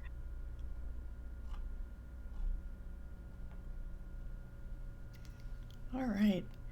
So, you approach the table with the stunning human woman.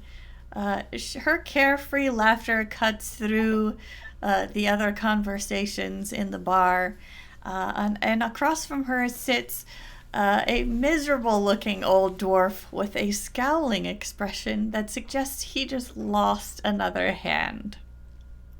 The woman is wearing a beautiful red dress. It's kind of got a long slit up the leg. She's kind of got her legs crossed at the ankle, and you know she knows that she draws attention. She's got kind of an elbow, and she's kind of leaning forward on the table, it doesn't look like she could possibly be hiding a weapon anywhere on her person in that dress.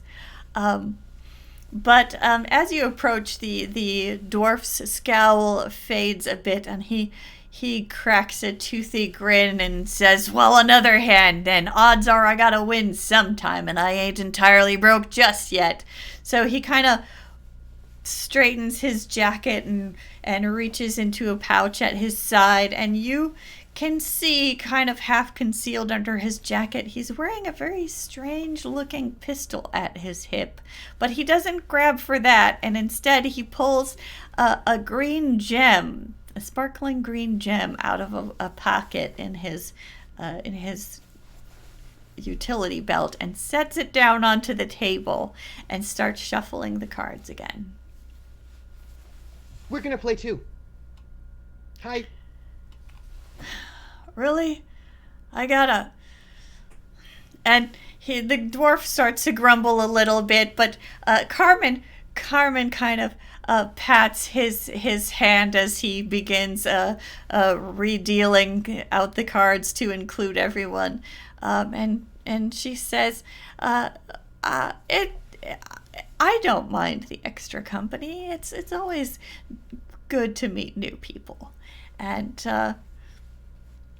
then she gestures for you to grab the couple of empty chairs at the table, and she says, I'm Dr. Carmen Kane.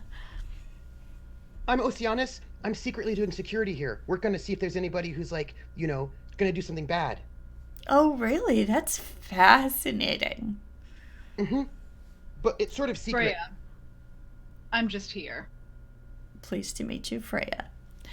She's super dangerous.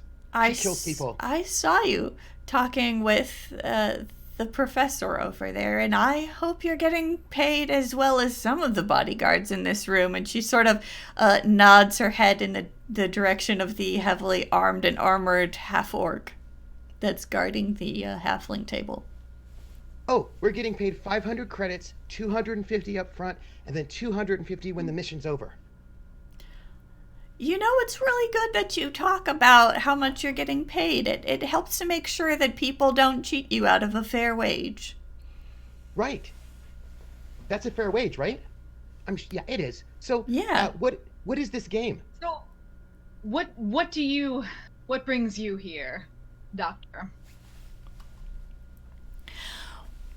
Well, I'm just here because I love science, and I'm excited to see the presentation because I've heard Professor Thunderstruck puts on a great show. And you're interested in the tech ice? Not really. I'm a medical doctor, and I wouldn't be able to use it personally, but if I were to crew on a ship that has that tech, we could go help so many people in so many places. And our other gaming companions. Yeah, who are you?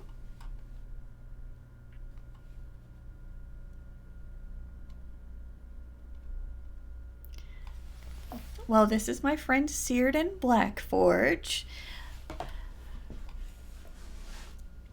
Círdan is a famous shipbuilder, so he's all about this tech. Isn't that right, Círdan? And he just kind of goes, mm-hmm, sure. My friend wants to become a ship. I should introduce you to. You don't say. Mm-hmm. Match made in heaven. See over there? He's looking really scary by the case, which I think is where all the secret tech is being held. That's my friend Mr. Biggs, and he's really scary. He's super dangerous, but he wants to be made into a ship one day, so you could help him. Interesting. It would certainly be... You're a better shipbuilder than card player, I would. Yeah, yeah, that obvious, huh? Oh. Well, I'm not gonna lie. Dr. Kane is very good. Never played before. Let's find out. All right, so they deal you in, and you can play a hand or two.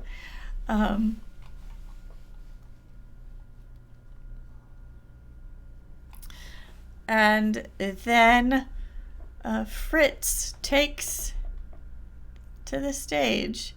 Although before that happens, I suppose we should follow up with Niles and the introduction to Mr. Dralian.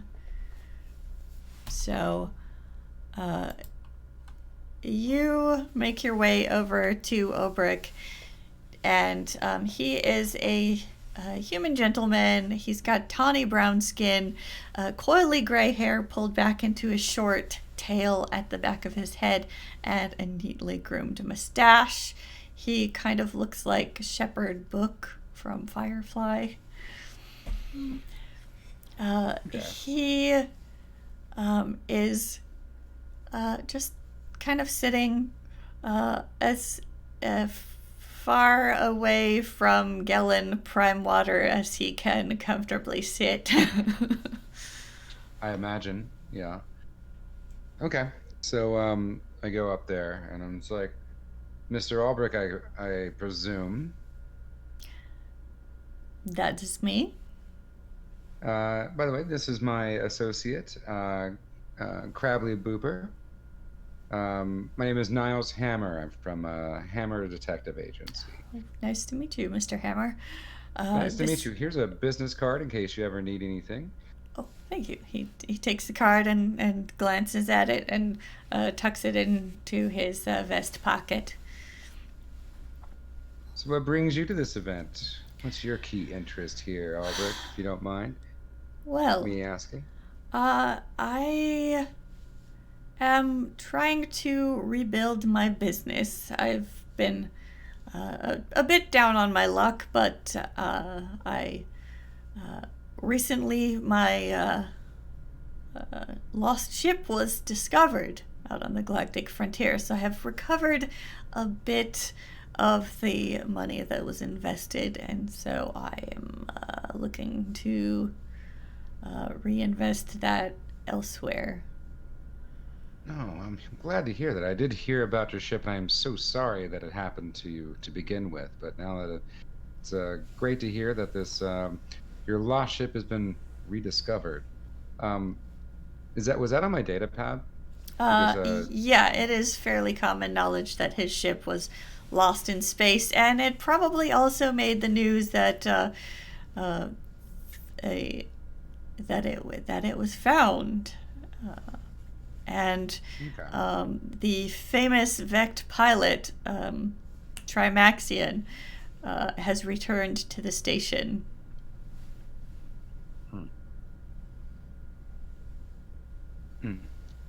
Well, congratulations, and maybe this is exactly what you need, huh?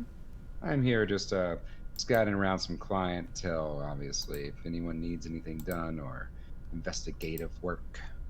You know what I mean? Good to know. Yeah, I hear there's always all sorts of corporate espionage going on in the tech company. So you got to keep your eyes on swivel. This is true. It's Yeah. very competitive. And do I notice a change in his reaction?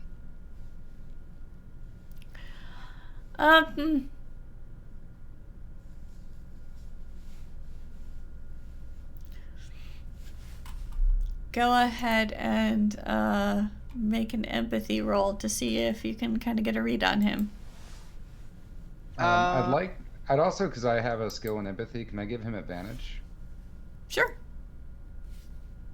So I'm going to hang back as now Crabley is starting to enter the fray of the conversation. And then So you get how a plus does- one. You get a +1 Yep. Okay. from. So that'll bump am you up I to able fair. to use my misdirection to kind of get him off guard? Like, can I find the one emotional chink he has to self-boost? Yeah. You do notice kind of when he talks about the competition, his eyes do maybe stray toward Gellin Primewater a bit. So it's still kind of a sore subject, and he believes there was. You might get the impression that maybe there was some espionage involved in that competition. But he's not looking for it. No, he's not really looking at Fritz. I think that we've worked out some sort of like claw and eye signals to be like that one.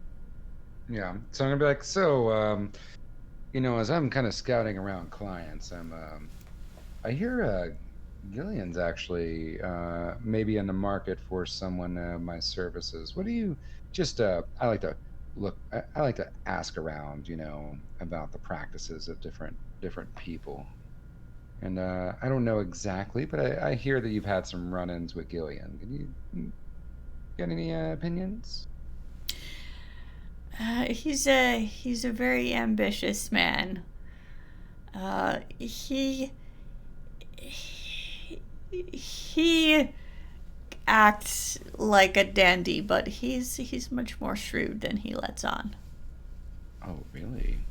Much more shrewd? How do you What do you mean by that? Well, he's very good at telling people what they want to hear, and he wasn't above taking advantage of my mistakes and using them against me when he campaigned for the election. So I bet you're a little sour about Gillian then. I am. We've never really gotten along, but I'm mostly just glad that Trimaxian was rescued, because it was very hard to lose a friend. Max saved my life when one of my ships was attacked by pirates, and if it wasn't for Max's skills, I wouldn't be here today. And just think that a pilot as good as him was lost because of whatever sabotage or... I understand.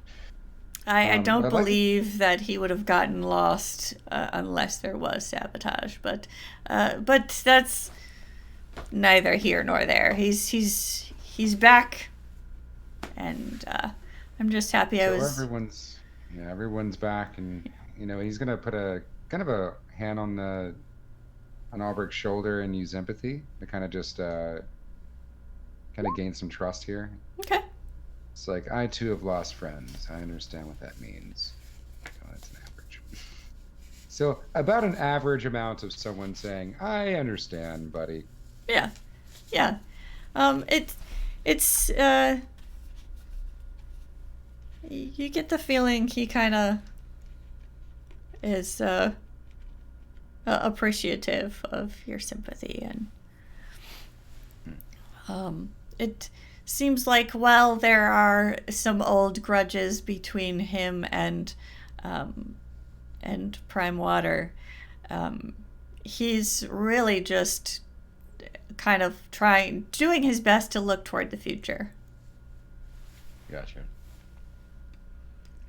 Well, I don't want to take up any more of your time, so I think me and Crabley are gonna go smooze a little bit more, maybe pass out some more business cards. So, but if you need any work done, Hammer Detective Agency. I will look you up.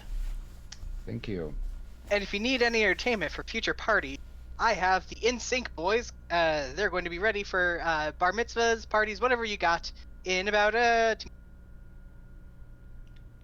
Good to know. Here is their card as well. They are wonderful, absolutely amazing, great for all kinds of parties. Okay. All right. So he's going to start walking with Bradley. So Bradley, what do you think? And that as he's walking, he's going to go over to Mr. Biggs too, and kind of have a little mini powwow as the other two are still over at the card table, I believe, just playing. Mm-hmm.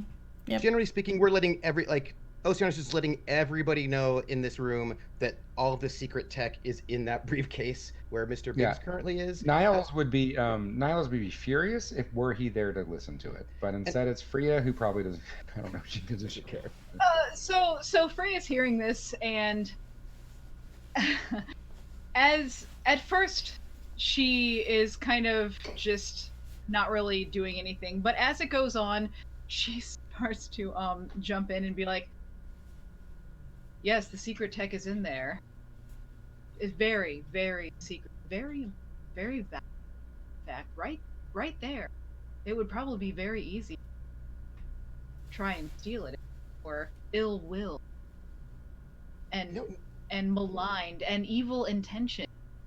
Well, no one should do that, though. Try and get right there, just but feet away. And then, I mean, she's gonna keep an eye on everyone, because if everybody knows, where it is, well. But she's definitely 100% gonna try and also spread the news now that Oceanus is doing this. Now, and just for the record, Oceanus is not doing this as part of a plot. Like, he's not like, I have a cunning plan. I will spread the info. He just likes to share things. Yep. Yep. Freija's just shit, so... And he doesn't really realize he's not supposed to share that. So he just does. He just shares that right over there where the rest of the PCs are is where all of the... where you want to steal.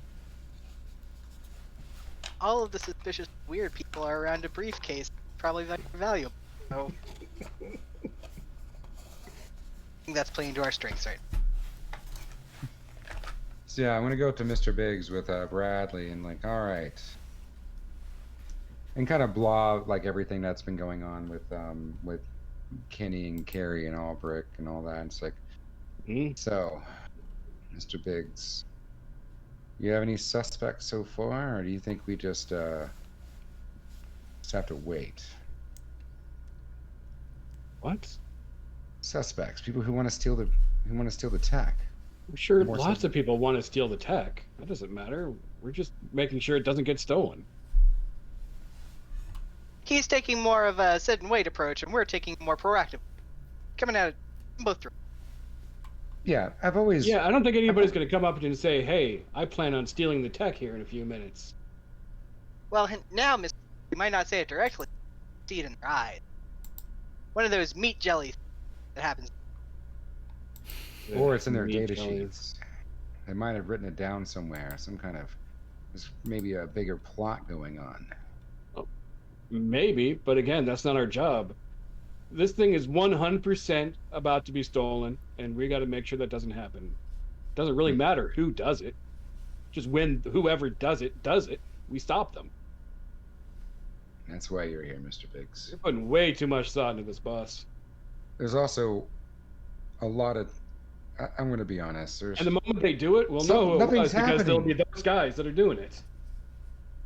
Well, Also, just nothing's happening. I mean, I wouldn't say I'm bored, but there's just, like, all I can do is just be suspicious until they do it, right? Like, so just take a deep breath and wait for them to do it, boss. I really don't know why you're doing all this chin wagging. Because think of it like a game, Mr. Biggs. No. Think of it like you'd like Nope. to know I who won't. might be doing it, and then you I'm not take gonna do bets that. on it. And then after you take bets, you write down the bets, and then Nope. you trend the bets. And None of that. see- I'm not doing Okay. anything that you're talking about right now. Well, so I guess you don't want to bet on who is. No, I do not. Bradley, would you like to take a bet? That's not his name. I shouldn't, but Sorry. That is not Sorry. your employee's Crabley. name. Crabley. it's He's a crab person. He's a person that is kind of like a crab. He's Crabley, you might say. I'm crab adjacent anyway. So, No, who you you're as crab as you want to be. You can identify as whatever you would like to identify it. well, I got all these legs. It'd be weird if I identified as. Hey, that's a conversation for a different time. But Exactly. somebody's about to steal this, so you want to help me make sure they don't steal it? Well, Well, that's that's what we're doing. We're trying to find out who's going to steal it. at this point. It doesn't- Again, it doesn't matter who's going to do it. Yeah, that's your opinion, Mr. Biggs. I am going to now ask Crabley if he'd like to go on a bet It's with me. literally the job detail. I know. Oh, is making But a bet going to I'm stop making them a from bet. stealing it? No, this is called fun now. And a little bit of So losing professionalism because fun to you. That makes sense. I get it. all right. I feel like I understand you a little bit more now. Yeah, I feel like what you understand. Here's what you understand. You understand. Fellas. He understands snark. No. He's doing it again. He's doing a snark. He's doing an Yeah. open snark thing. And Niles, I know Niles, he says Niles, it's Niles. because he's a. I know he says it's because Drink he's your a. whiskey, he's Niles. He's a robot or something. That's just who he is, and you can't. That's you can't we're control called his the tone. facts, and you're being real racist right now, boss. Well, I'm getting really upset because I know you can control Crabley's your gonna go snark, get a and drink. there's so much. Doesn't matter snark. how upset you get, you can still treat individuals with respect and dignity, boss. When Crabley starts walking away, Freija's gonna walk up to Crabley and be like, hand Crabley a drink. Crabley, I have a drink for Yeah. you. I'm telling you, it's going to be Mr. Biggs that gets it. You're an angel. Crabley, you should Aesthetics look in the aside. Crabley, you should look in the drink. 4. A 4. Fine. Crabley, will you make a will roll, please? I hope it's How epic. do I even... My will is like my death Mediocre. stat, so- Where's the... Oh, there it is. 1. Yes! Thank God. Crabley, you were very startled as this eyeball floats to the surface of this drink. Oh, hey, that was really considerate of you. Oh, it wasn't chewy at all. Or was it? What? I believe it was just an illusion. Yeah. Is there a... It's an illusion all the way into the passage. You know, it's not Yeah. even. It matter. It doesn't even matter. No one cares. No one cares about mine. That's fine. I'm not hurt. Not the reaction mean- she was going for. Oh no! There's an eyeball inside of my mouth. Unlike Right. No, every meal I ever Crabley's eat. fine. All right. Crabley, I appreciate you, but it's fine. It's fine. It's fine. Boss, I feel like I have was a really a good way trick. to bypass all of our concerns. If you just stand here, take a deep breath, and stand very silently until the presentation happens. Do you think maybe we should line everybody up? I think we should line it. You know what? They're right. Whoever wants to line up can line up. We're just going to stand here until the presentation starts. Are you happy, Mr. Biggs? Oceanus. Oh, yes. Oceanus, have you drunk any of your beverages yet? You're muted. I keep trying to drink my drinks, but then I get distracted by all the shiny people. Okay. And then I can't find them. Just checking. Makes me nervous. I imagine half the drinks have been spilled out a little bit as he's just anxiously talking with his hands. I imagine that he's just collecting more. There's just like an armful of drinks. He probably has like 5 drinks at this point in time at the table. He accidentally has a waiter's tray just full of drinks, not entirely sure where it came from. No, he And accidentally then became a people start waiter taking because drinks he's so off the nice. tray. Yep. Has like an apron and like tips hanging out of his pouches. Yeah. Oh yeah, I'm gonna call him over. Oceanus, come here. Okay, wait. Can I roll for the gambling Sure. because I'm gambling with this woman who's super good at gambling. Dude, I see lore- Oceanus being a secret shark. Like, I see him being a secret, like, gambling shark. There, I said it. I assume this will be lore, since that's the more. Yeah. brainy Lore, types of thing. or I would take culture if you have that. No. No. Okay, lore will do. I'll do some lore. I'll do lore. Oh, I see? Great. This is what I'm saying right here. This is what I'm talking. Our man's a shark. He's from the ocean. I'm from the ocean. It is true. It is true. You are, and also, fortune favors the oblivious, and somehow, Yep. It's one of my aspects. Fortune favors the oblivious. Mhm. somehow, you manage. Smiling guy. You managed to beat Dr. Kane this round. Oh. Hey. She gets a Thanks. 1. Oh. Thanks. Hey, if you find out anybody who might be doing bad things, just let me know, okay? I absolutely will, darling. Thanks. And like her like seductive nature just totally goes over my head, and I take my winnings and I see that I'm being called, so I can't do a second round. And so then I just walk over to the rest of the team with like extra money, which I just hand to Crabley. I Crabley, ain't got any pockets on me right now. Oh, okay, I'll keep it. Sorry, Mr. Biggs might have a safe in him. That was apparently do. the first round, and Freya was playing. That's hilarious. I on like and that. off. Here you go, buddy. And I'm going to open a compartment in my torso. Oh, thanks. And I just There you go. give someone else my money. There we go. Safe in here, buddy. Thanks. What's up? All right, so Oh, we're gonna the new wait. plan is going to stand here quietly until the presentation starts. Oh, but shouldn't we be like in different parts of the room so we have different angles of vision? Absolutely, Oceanus. You go over there. I'm going to point to the bar, and be like, "What I want you to do is signal me if you think that anyone's like making a run for it, like for the case, right? Okay. We But- already have. I imagine Freya has put some demons somewhere. Where did you put demons, Freya? Yes, That's Freya, not my count. you can talk. Oceanus told What? everyone that the tractor beam is in the case. Is it You not? did what? Oceanus told You everyone did what, Oceanus? the tractor. I was trying to find out if somebody, I was finding out if somebody knew if there was a bad guy here. Don't talk I helped. to anyone about anything that's secret or part of the mission.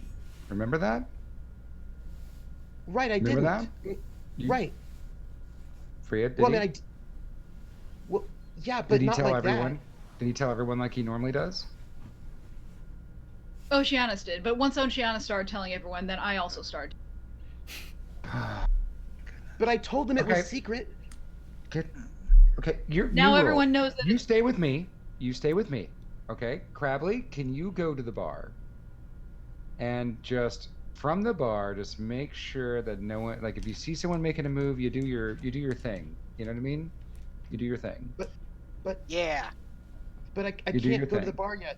I have to finish. You're my not shift. going to the bar. You're staying right here with me, and give me one of those drinks. Okay, but I have to finish my shift, and like I've got the apron and like the little tray. You, okay? Give me the other. No, wait. Here's what you're doing. You have already finished your shift. You don't have to tell anyone because honestly, I don't think that they even really hired you. Oh. Okay, but it's a good ruse. Good job being a detective because now you're Oh. Nope. now Hold on, you're boss. I got pretending to this. be- Boss. Mhm. hold on. you're undercover. Oceanus, Yeah. don't worry. Steve will cover the rest of your shifts. Oh, okay. Thanks. Oh, Steve's real what would I do nice. without you, Biggs? What would I do without you? Say, Oceanus, do you hear anyone say anything about how they were looking for a new briefcase, or they might want to come over and take a look at the briefcase, anything like that? Did I, GM? I've been wandering around as the waiter. As a actually. waiter for a minute.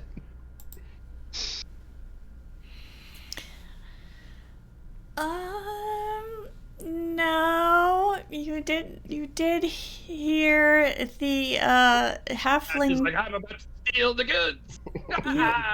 You heard that one of the halfling twins has misplaced something. Oh. Mm. Well, I didn't hear anybody say anything they wanted to steal a briefcase, but one of those really nice-looking sort of halflings over there misplaced something, and I was trying to find it, but I didn't actually know what it was. But I thought if Hold I on. could find whatever. What? Here's what I need you to Undercredits do. on the halfling, Niles.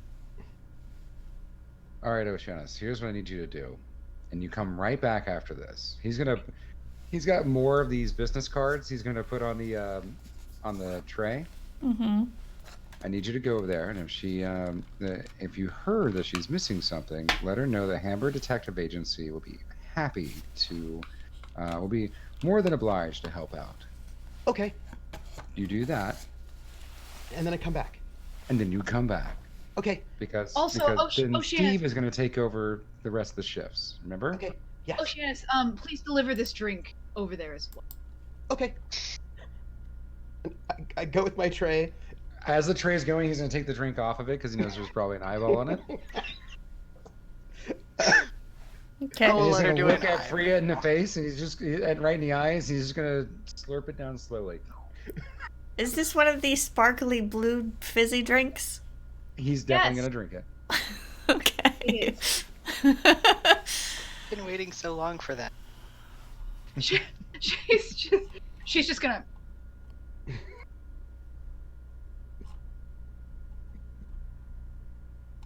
Did you get anyone with the eyeball trick, Freya? Everyone loves. Everyone always loves my eyeball trick. It is the best eyeball trick that anyone has ever seen. Next time, I'm gonna put their own eyeballs in the drink. Sure. Okay. Well, you, me, and Mr. Biggs are team tough guys, all right? And gals. Tough guys and gals. I like- Bradley, I can. go on. Or I keep saying Bradley. Crabley. Remember the secret claw. And we're gonna wait for, I guess, Oceanus. I don't know if he's gonna have a scene over there doing his thing, but after that, I guess we're good for the presentation.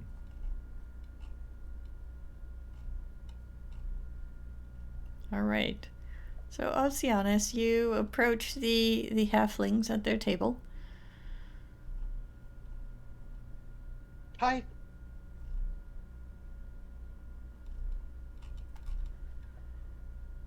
Hi. I'm your waiter, but I'm not really your waiter. I'm secretly undercover as a detective. And I overheard, using my detective skills, that one of you misplaced something. And then, I present the card.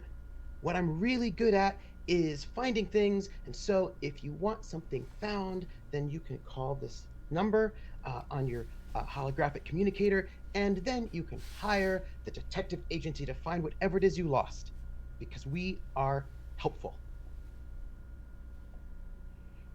Sure. And the halfling sister takes the card and she says, "Well, if you happen to find my brother's vape, Okay. let us know." Okay, your brother's vape. All right. So how big is it? It's about this big, and she holds up one of her own. Okay. Does it have a name? No, it doesn't have a name on it, but it's bright green.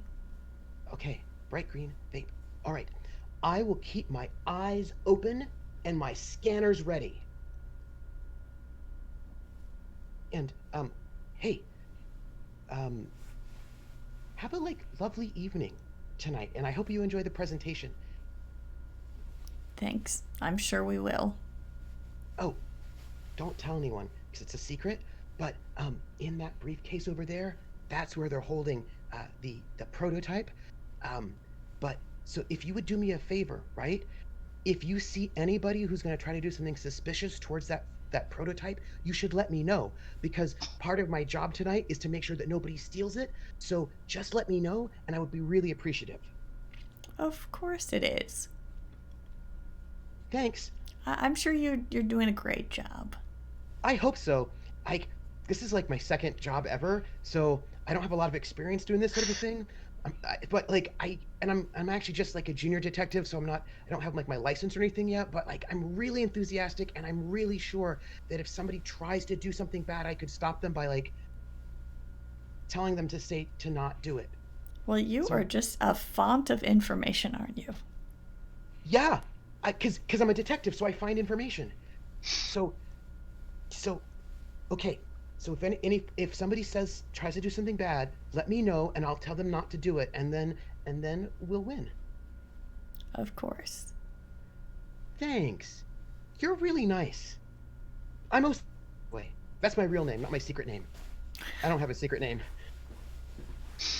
Well, I'm Kiri, and Hi. this is my brother Kenny, and Hey. this is our associate, Mr. Killigob. Hey, Mr. Killigob. That's a funny name. Is it like Vecht, or which planet does it come from? It's halfling. Oh, what does it mean? What does Killigob mean in common? It's a unit of measurement. Oh, neat. Huh. Like, this drink, I have the tray, is like 4 kilogobs? Something like that. Sweet. And I just put the drinks down for all of them. It's very nice to meet you. You're very tall. And again, oh, you too. If you see anybody doing something bad, let me know, and I'll tell them to stop. And then I'll win.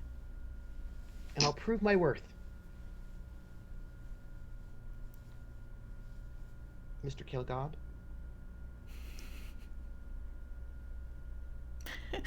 And you, as you Well, Oceanus probably doesn't notice, but if anybody is watching Oceanus, the halfling in the black suit sort of crosses his arms, and the half-orc bodyguard kind of looks confused, and he kind of opens his mouth a little, but then he closes it again.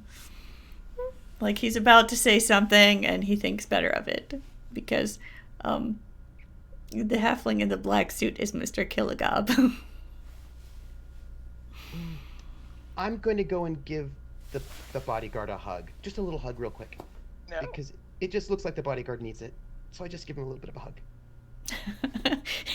he And by the way, Niles is staring in horror as now Oceanus is trying to give this bodyguard a hug. I'm like, he's like doing this number. he has a drink in one hand, and he sort of like pats your shoulder awkwardly with the other, and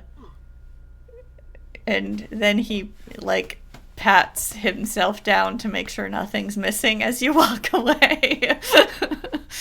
And I'd like to make an empathy on the halfling in the black suit, Mr. Killigob. Okay.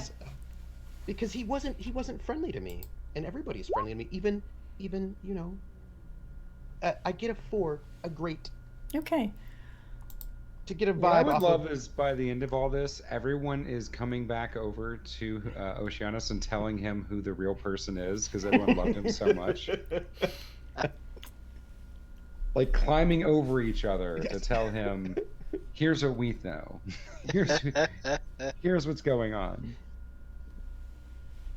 The culprit just turns themselves in. Yeah, it's like I was gonna do this. But Yeah. I couldn't disappoint you, Oceanus. I couldn't In do it. here. You gave Okay. me that hug. What exactly would you like to know about Mr. Killigob? Well, he wasn't very friendly to me, so I want to know what's wrong. Like, something's wrong with him. You know what I mean? Like, there seems to be something off, and I just sort of want to know what's wrong with him. Like, what's going on with him, so maybe I can help. Yes.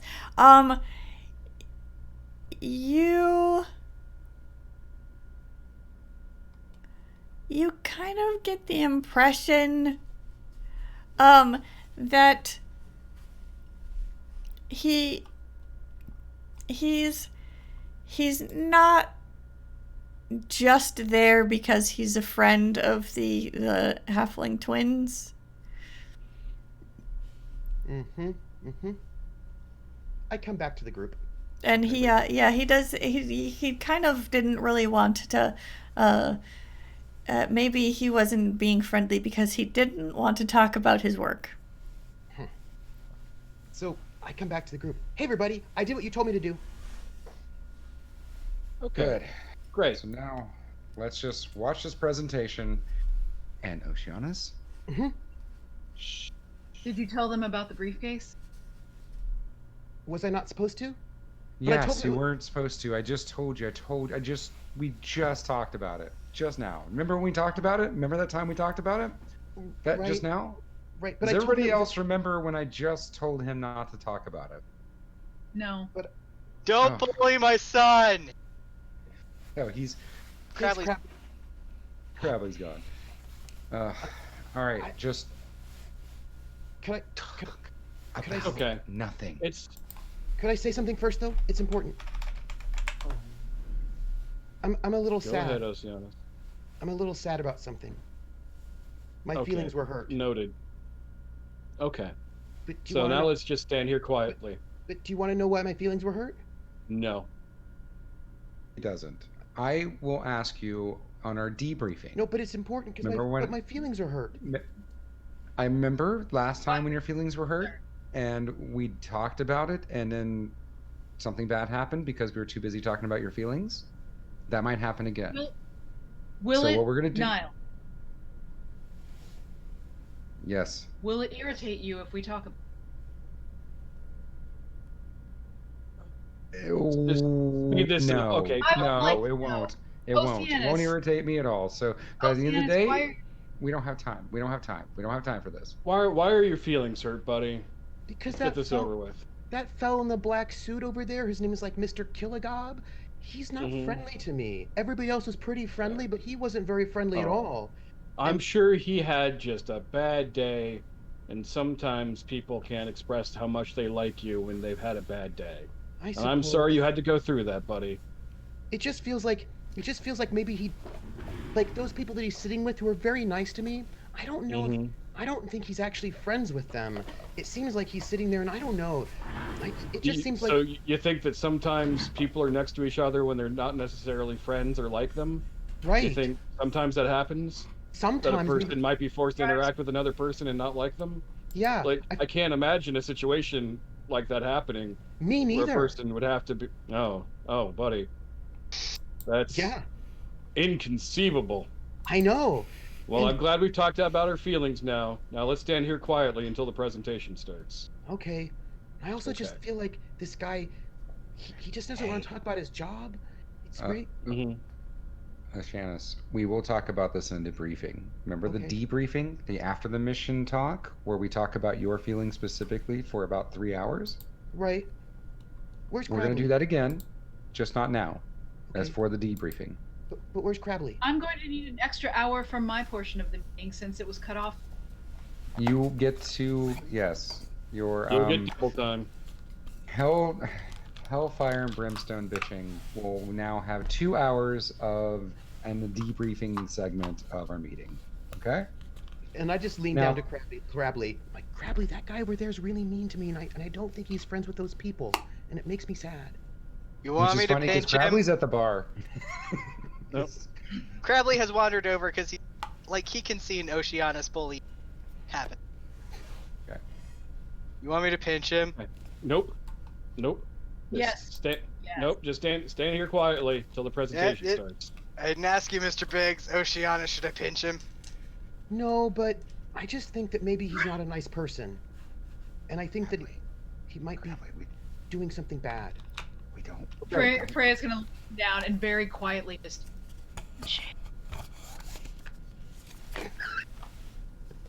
Phrase the devil on your shoulder that always says the bad thing. Just. He's right there. Just. I'm actually gonna.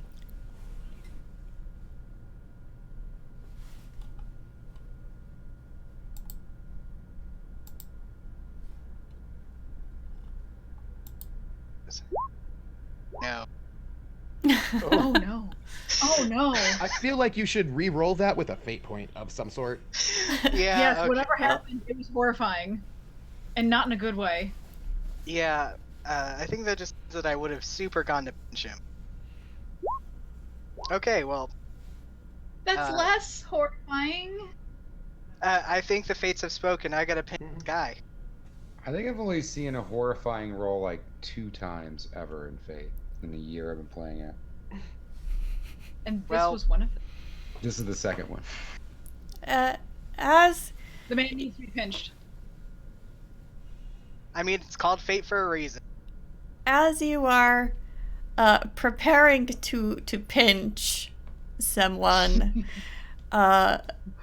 Fritz takes to the stage, and I would like you all to roll notice for me.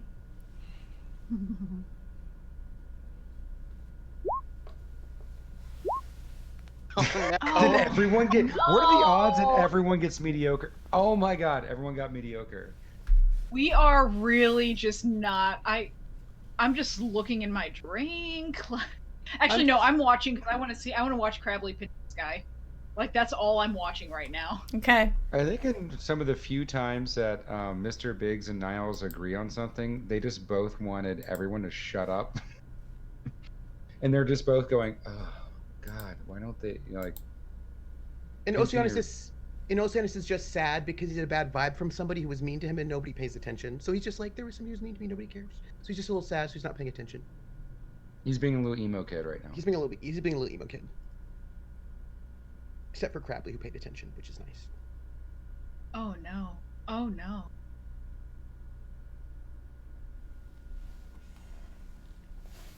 This will go well.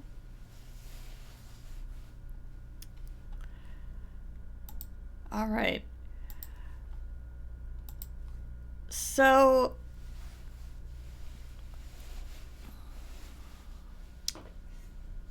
you were having your own discussions as Fritz stands up and begins their speech all about the mag matrix and its potential, and brings up this hollow projection. There's a star map of the entire galaxy, and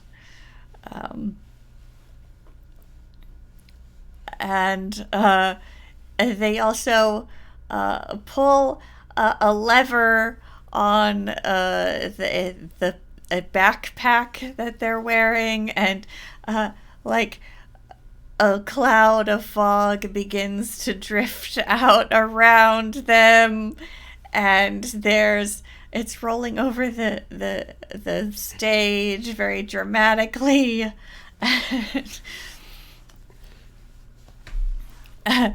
Behold! Fritz exclaims, gesturing to the hollow screen, which is showing a schematic blueprint of a device. The schematic blueprints to the first ever mag matrix, small enough to fit into a Corvette-sized vessel. The kind of a hush falls over the crowd, and some of them seem confused, and well,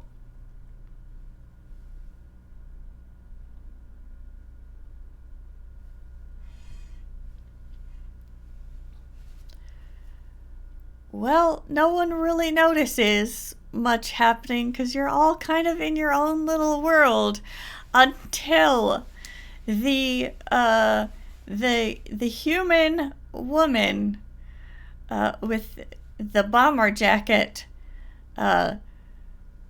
stands up and points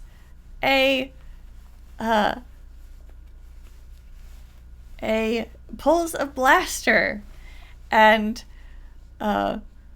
she rushes toward the stage.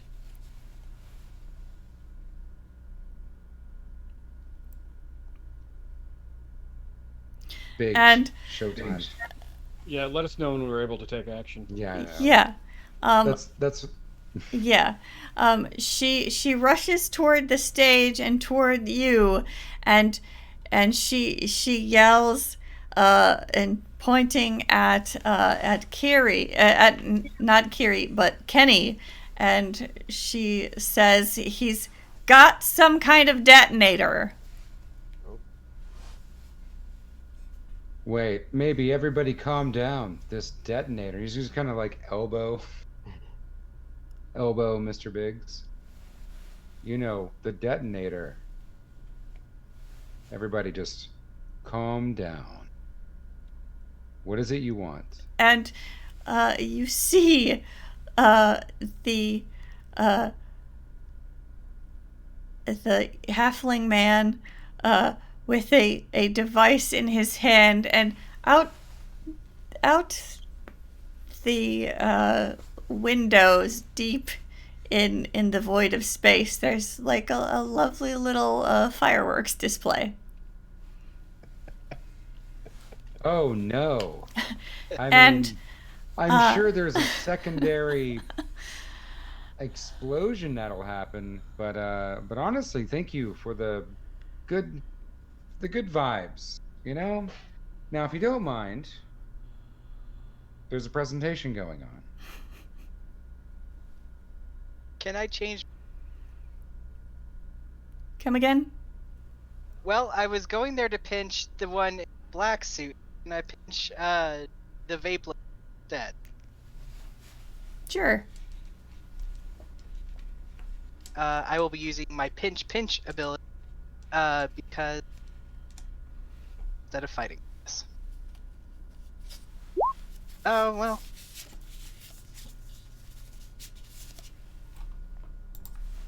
Fair. It's fair.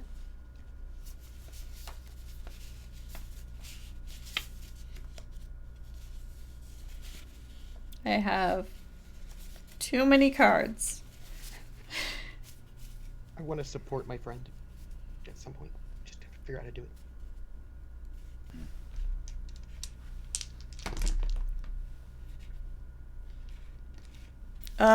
You do. You pinch bomber jacket vape lady, and Wait, was it the lady with the bomber jacket, Yeah. or was it the? The halfling with the detonator. All right, who do you want to? No, I did want to go after the halfling bomber. The guy. halfling guy with the detonator. Oh, okay. Yeah. Sorry. Kenny rather Kenny. than Mr. Killagob. Yeah. Yes. Okay. Yeah. You do. Okay. You pinch Kenny. What would you like to do with this pinch? He's just grappled. Okay. He's grappled, and he's very confused. I would like to use rapport to talk to the audience, everyone at this point. There's something like, imagine everything's just kind of stopped, Yeah. right? There's kind of explosion. there is chaos. Like Chaos. you can't really hear the explosion because it's outside of the station. It's in space. But those of you who were looking out the window, Yeah. Is anybody trying to leave the bar? everybody is kind of like standing and like there's some shouting and confusion. Nobody's really trying to leave the bar, but now that Crabley has gone to grapple the halfling with the detonator as he dropped the device, and he was like looking like he was gonna attempt to get out of the booth. Now their bodyguard has sort of reached for his weapon as well. So I'd like to use my rapport to on. calm. Everything happened really quickly, but as soon as basically the blaster got pulled and people started rushing, I would have wanted to take a defensive position in front of Fritz, just stand next to them, and just make sure nobody gets to them. Yeah. So that's me. Yeah. So as part of Biggs, my as report, you kind of take a defensive stance in front of Fritz, you realize that Bomber Jacket Lady is also kind of taking a defensive stance in front of him and looking at the crowd, not at Fritz. That's fine, but I'm just... Anything might go down at any moment, and I just want to be ready. You have made a barrier. So I'm going to take out a drink. Yes. Pour myself another drink. Put it back in the thing. And it's like, ladies and gentlemen, everyone, let's just calm down. He's like, try to... This rapport is to kind of talk over everyone that's like shouting. We're gonna get right to the bottom of this. And I'm gonna walk over to where Fritz is. I'm like, look. Luckily, my friend, our associate here, has the person, because that was the person that was threaded to the detonator, right? Has somebody who's going to do something mischievous, and I wonder if we want this person kicked out of the club and we can get on with the presentation. What do you all think? I mean, kicked out. Arrest him. I'm not the cops. He was rude to Oceanus. Arrest him. Fritz, would you like this person arrested? He tried to blow us all up. That is that is really This is against the something law. you just get kicked out of a bar for. I don't think anyone's going to be leaving. And Freija's gonna have the demons just kind of like block the doors. I'm just gonna sit on the briefcase, just like lay it flat, sit on it. Okay. Like a booster suit. Yep. Yep. Like a little... So we're like, I am good. So with that, yeah, whatever the rapport is, but I'm also going to look over at Fritz, like, Fritz, it's your show. Have them arrested? But isn't he a murderer? Lies. Doesn't matter if it's their show. They tried to murder all of us. So yes, they're getting arrested. We could kill them. Or that. That's good too. I really don't want to get away in Mr. Biggs. So, Mr. Biggs, you're right. This was against the law, highly against the law. And as somebody who is who's all about the truth and justice, you're right. I'm sorry. I lost myself probably in this frou-frou weird drink and then all this. I'm going to look over to the bartender. Excuse me, can we get the police here, please? I've already called security. Thank you. We will wait calmly for security. This person will be arrested. That's the right thing to do. Because they did try to kill us. Oh my god, I didn't even think about that because... As oh my goodness. Okay. Niles attempts to calm everyone in the bar and somehow panics himself, I believe that is where we are going to call tonight's session, and we will continue next week to find out what happens. My oil pressure is through the roof. There's a little gauge. There's like a little gauge. That's like A little steam. oh, now Crabley's having a great time pinching someone. I didn't get to see Crabley pinch him either. That's sad. That saddens me. All right. Well, thank you everyone for playing, and thank you all for joining us and making this a memorable premiere. It's been a learning experience, figuring out how to make the stream go. But once we got rolling, it has been a lot of fun. So let's go around the table, get everyone's last thoughts. If you have anything to pitch, tell us where we can find you, and we will start with Trooper, and then go clockwise on the video. Hi everyone, I'm Trooper SJP. I was playing Oceanus, who is earnest and plucky and a little oblivious, and just here to help everybody, hopefully sometimes inadvertently. And it was lovely to be here, and I love this whole crew of players, so I'm happy to play with them. I'm doing a lot of things, but I will just tell you about the next one. I will tell you where you can find me tomorrow. Tomorrow at 3 p.m. you can find me on Kobold Press for Kobold Chats, where we'll be talking the cast of the new Into the Southlands game. We'll be just chatting about the game, which is starting on Saturday. And then at 8 p.m. tomorrow night at Praxagora the Smophoria's channel, you can find me for the premiere of The Witcher Roads Home, which is a Witcher game, and I will be playing someone who is not like Oceanus. If Oceanus is open and trusting and believing people, my character Yanto would be not that. Would perhaps be a con man of sort. Yanto and Crabley would get along much better than than that one. So that's where you can find me tomorrow. Oceanus and Crabley get along very well. Oh yeah, they're a great duo. Actually, they are a great duo. It's just that I feel like Crabley knows Oceanus really well, and I feel like Oceanus doesn't know Crabley as well. Just thinks of Crabley as like the best ever, doesn't realize that there might be, I don't know, theatrical conning going on.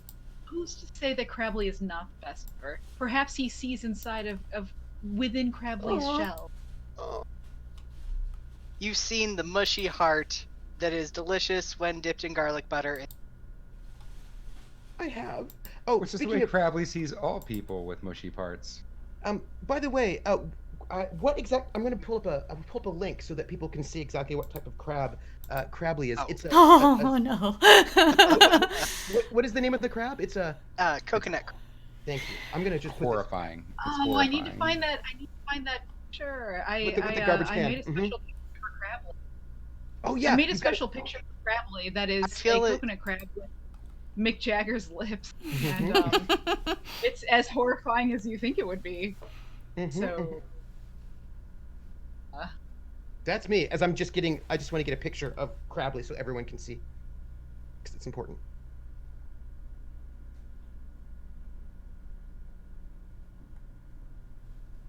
In chat to my friend. I'm ready. Oh no. Oh, I think you got some. Censored. What? I gotta add my cast as regulars.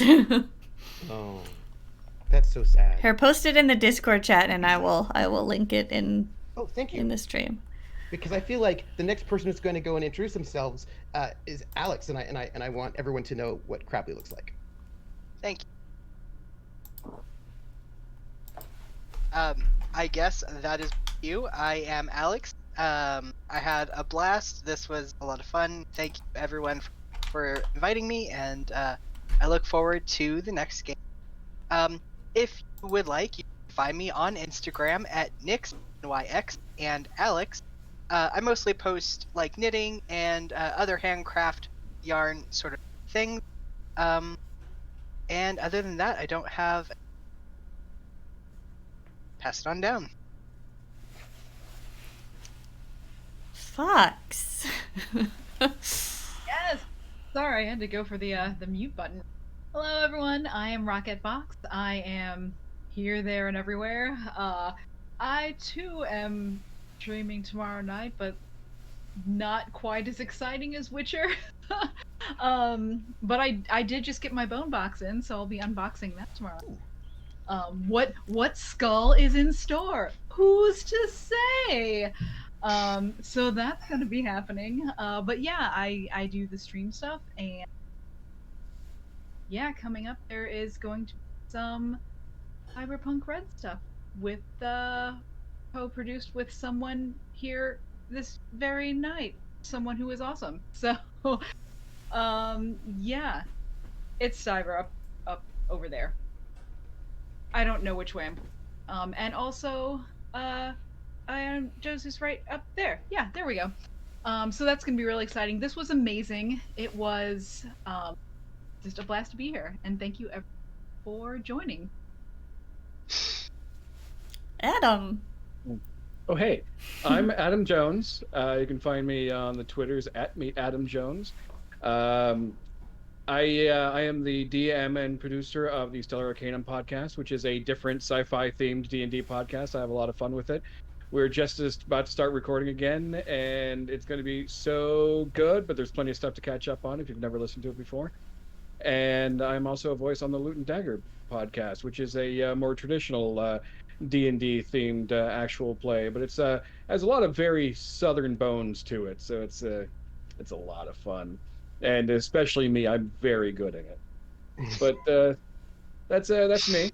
But this has been just an absolute blast. I've been playing Mr. Biggs, a megalomaniacal Vex gadgeteer, and it's just been so much fun, and this is such a great group of people, and it is an honor and a privilege to be here doing all this crazy junk. So thanks for inviting me. Thank you. And Stiver. Hello, everybody. This was James Stiver coming at you live now.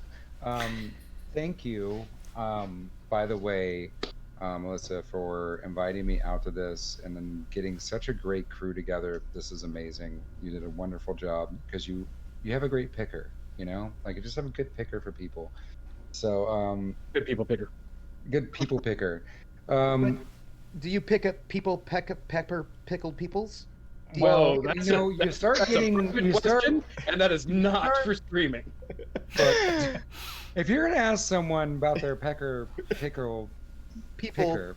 then pickled? you know what? I don't know. I think that's behind the stream. Oh no, that's kind of not thing that Twitch you ask. friendly. That's We'll get kicked off. Let's have a few drinks in a private house kind of thing. That's the kind of question. That's for me to know and the rest of you to find out. Thank you. Anyways, so you can find me at I am Stiver, just about everywhere. Basically, just put Stiver into Google, and you're going to find all kinds of fun and exotic things. And of those fun and exotic things, yes, I am a player, a voice within Adam Jones's dreamland that is called Stellar Arcanum, which is Dungeons and Dragons, but in space. I don't use this voice. I actually use a Jersey accent, so it's really hilarious. I don't know. I like it. And then I also DM Loot and Dagger podcast. We have not recorded in a while, and I don't know what those plans are yet. Adam's probably glaring at me from the other side, going, "What are our plans, James?" And yes, I know. I am also on Troopers game. I've been 2 seasons in for City of Light and Shadow, which has been an amazing run. And if I want to take just one more minute of time, Trooper is an amazing DM. And if it's something you want that's just a little different, that you didn't know you wanted in your life, which is a little historical, like just fun, just a World War II Paris landscape that's just hiding out in the shadows and doing all these fun things. You can find Trooper there. Obviously, you can find Rocket Fox there. You'll find me there. It's a fun game, and that's going to pick up next month again. Obviously, we're doing this on Tuesdays, and to plug one more thing, co-producing a Cyberpunk Red game called Cyberpunk Sonata. And that game is coming out. The first season of it, Adam Jones, I believe, is still a sucker who's going to try to play in it. For us. Sucker! A sucker. A voice in there. No, it's going to be fun, and he's going to love every moment of it. Guaranteed. Absolutely. So there's a lot going... Yeah, or else. So there's a lot going on in I would say Stiver life, but this is more of our let's be real, this right here is our family, except for you, Alex. I don't know who you are, but I know you now, so now you're part of the only family. The core. But Alex and Crabley are only the core of what binds us all together, the glue. Right. Exactly. So this is kind of this family, this friend family that we've kind of knitted together. Get it? Because you guys are in the knitting. See, I brought all that together, merged it together, and here we are with a joke. It's not a great joke, but it was a joke I had. And I just want to say thank you, everyone in chat. I've known a couple of you guys seem to follow us everywhere, and you're just wonderful people for being here and watching us do these wonderful storytelling moments. So thank you very much. And with that, I'll bring it right back around to Alyssa. All right. Well, I'm Alyssa. You can find me on Twitter at Origami Shuriken. Same as this Twitch channel. You can occasionally find me doing crafting or video game streams on the weekend at odd intervals. But the next place you can catch me gaming is on the Other Doc channel for more Dark Matter Ghosts of Saltmaw on Sunday at 2 p.m. Central, 3 p.m. Eastern. And the crew is about to try to track down some more undead pirates and stop them from opening a vault in the heart of a star at the center of the galaxy. So, no pressure. But we'll see how that goes. In the meantime, try to read between the lines, because you never know when there may be plot ninjas lurking. And we will see you next time. Plot ninjas?